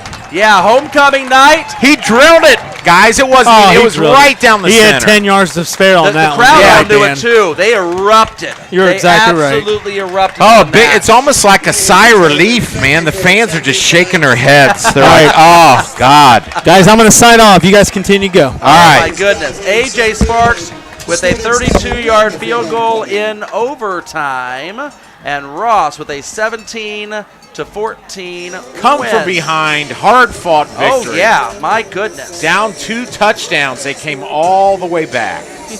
Wow. So, for those that just joined us and that missed out on all of the fun, here's what you missed out on. The Edgewood Cougars got the ball to start the game with the help of a deep pass play. Got deep into Ross territory, threw a touchdown pass to Falls, and they were up 7-0 before you could really blink. A great Correct. first drive. Ross took it down the field and then fumbled, giving Edgewood the ball, and Edgewood, with another long pass, brought it back down the field, and they were up 14-0 in the first quarter of this football game. And that was the last that Edgewood was going to score. I think the rest of the night. Ross just didn't know what happened. They were stunned. They were absolutely stunned. This was homecoming night. This was not supposed to happen. And It's a 1-5 team coming into your stadium. They're up 14-0. And Edgewood had the previous 2 games not even scored a point. They changed things up. They put a brand new quarterback in there. So Ross ends up getting the ball right before halftime and grinding that thing out. And I think I actually made the comment, I'll have to go back and look at the film, that if Ross ends up winning this game, it'll be the drive right before halftime that they'll end up circling and saying, this is what got us into the game. They had the ball to start the third quarter, so they punched it in right before halftime. It was only 14-7 instead of 14-0 at the half. And then Ross gets the ball to start the third quarter. And they brought it down deep. They weren't able to score, but they totally dominated the field position. And Ross then basically controlled the field position for the entire second half of this game. Yeah, it Edgewood's just shows you how offense- strong the defense was. Edgewood's offense bogged down. Ross made some defensive adjustments, going to a deeper cover 2 with some safeties. They got a couple interceptions deeper in the second half that would have otherwise been longer catches earlier in the game, as Edgewood's explosiveness was kind of neutralized. And then the question really became pressure and time. Was Ross going to have enough time to punch in the game-tying touchdown? They did, with only 2 minutes left to go, and then it got really, really weird. Wacky. With some very bizarre clock management. As Edgewood played not to lose. They really squandered an opportunity. Squandered is the word. There was a fumble. It was recovered by Edgewood. Okay, no harm, no foul, except for 30 yards of personal foul and sportsmanlike penalties on Ross for, I guess somebody was running mouth at referees' calls or something of that nature. And so instead of being at their own 25, Edgewood ends up across midfield, and they do absolutely nothing with it. And by absolutely nothing, I don't mean they tried and failed. I mean they basically just bled the clock across midfield for no inexplicable reason. And then they throw the Hail Mary and almost caught it right at the end. But why not try that earlier? Yes. Try to get into field goal range, try to give yourself a chance. You asked me, Dan, earlier about going for 1, going for 2 for Ross, and the reason I said go for 1, and that's what Coach Commons agreed with, is you're playing better than your opponent right now. That's right. You're playing field position better than the opponent right now, and if you get in that condensed 20-yard field, it's going to favor your triple option approach where there's no time on the clock. For the first time all game long, Ross was able to attack Edgewood without having to worry about the clock. Right. Edgewood got the ball first to start the overtime period. They threw a deep pass into the end zone. It was intercepted. The second interception of the game by Parker Jackson. Who had a heck of a game. Oh, he had a heck of a game as a safety over the top. Made the pick, and of course that deadens the ball there. Ross then gets it, and then A.J. Sparks with a 32-yard field goal from the right hash, and it was perfectly true. Everything you could want. You They dream of tried that. to freeze him. It didn't matter. You dream of that as a kid on homecoming, to be out there and have the opportunity. And He's the homecoming king. he's the homecoming king tonight for the Ross Rams. The Ross Rams improve to 3-4 on the season. They get 5.5 second-level points from Edgewood at this point in time, which will help them. And now they got to go a little scoreboard watching to see the teams around them. Edgewood, conversely, falls to 1-6 and a lot of questions. 1-6. Yeah, a lot of questions. The thing about Edgewood is this. The starting quarterback tonight was a sophomore. He's got a lot of potential. He's got a live arm. You can see he made some great throws. He threw a couple into coverage that maybe he shouldn't have thrown when he didn't need to. That's a learning experience for a sophomore in high school. The running back, O'Banion, he was wonderful for most of the game until about 2 minutes left to go in the game, and I think he ran out of steam. Yeah. And maybe the offensive line ran out of steam. Ross, here's the other thing I'm going to mention as well. And you and I are both Baden Rams people. Sorry, Ross fans. I know that's makes you throw up in your mouth to hear this. Conditioning. Baden, for years, has had better second halves than first halves, and they've worn teams down. Ross appeared tonight to be in slightly better condition. We even noticed it in overtime. If there's any time that Edgewood should be psyched up with the game's right in front of us, we got the ball first, we got a score. They're slowly getting up off the ground on 2 run plays. The spark is just not there, Joel. They were wore out. If you've ever played Madden and you have a Thursday night game or whatever, and all the players show up as fatigued before you've even taken a snap, Edgewood looked like that about the last 2 minutes of the ball game and the overtime period. It just looked like the wind had been taken out of the balloon. It looked like well, we had our chance to win, guys, and we didn't do it. And meanwhile, Ross could sense blood in the water, and they went after him, and they were able to do just enough to put them over the finish line. A little better conditioning. You could see the offensive line with a little better push as that game went along. Edgewood's line got worn down just a little bit. They wore him out. And it's a long game, and give Ross credit for not hitting the panic button down 14-0. No, they didn't. They didn't stayed true, didn't they? They stayed true to who they were. They didn't go ridiculously crazy with it. You know they don't love throwing the football. That's not how their offense is constructed. They threw it from time to time, but kind of minimally. They got Severance going late in the game. They got Kunkel going, who didn't do much early in the game, but he really got behind the line late. And A.J. Sparks, good for you, kid. 32-yard field goal, 17-14. The Ross Rams over the Edgewood Cougars in a barn burner on homecoming here at Robinson Field. And we're broadcasting from a barn. Yes, we are, indeed. With field turf, of course, with field turf.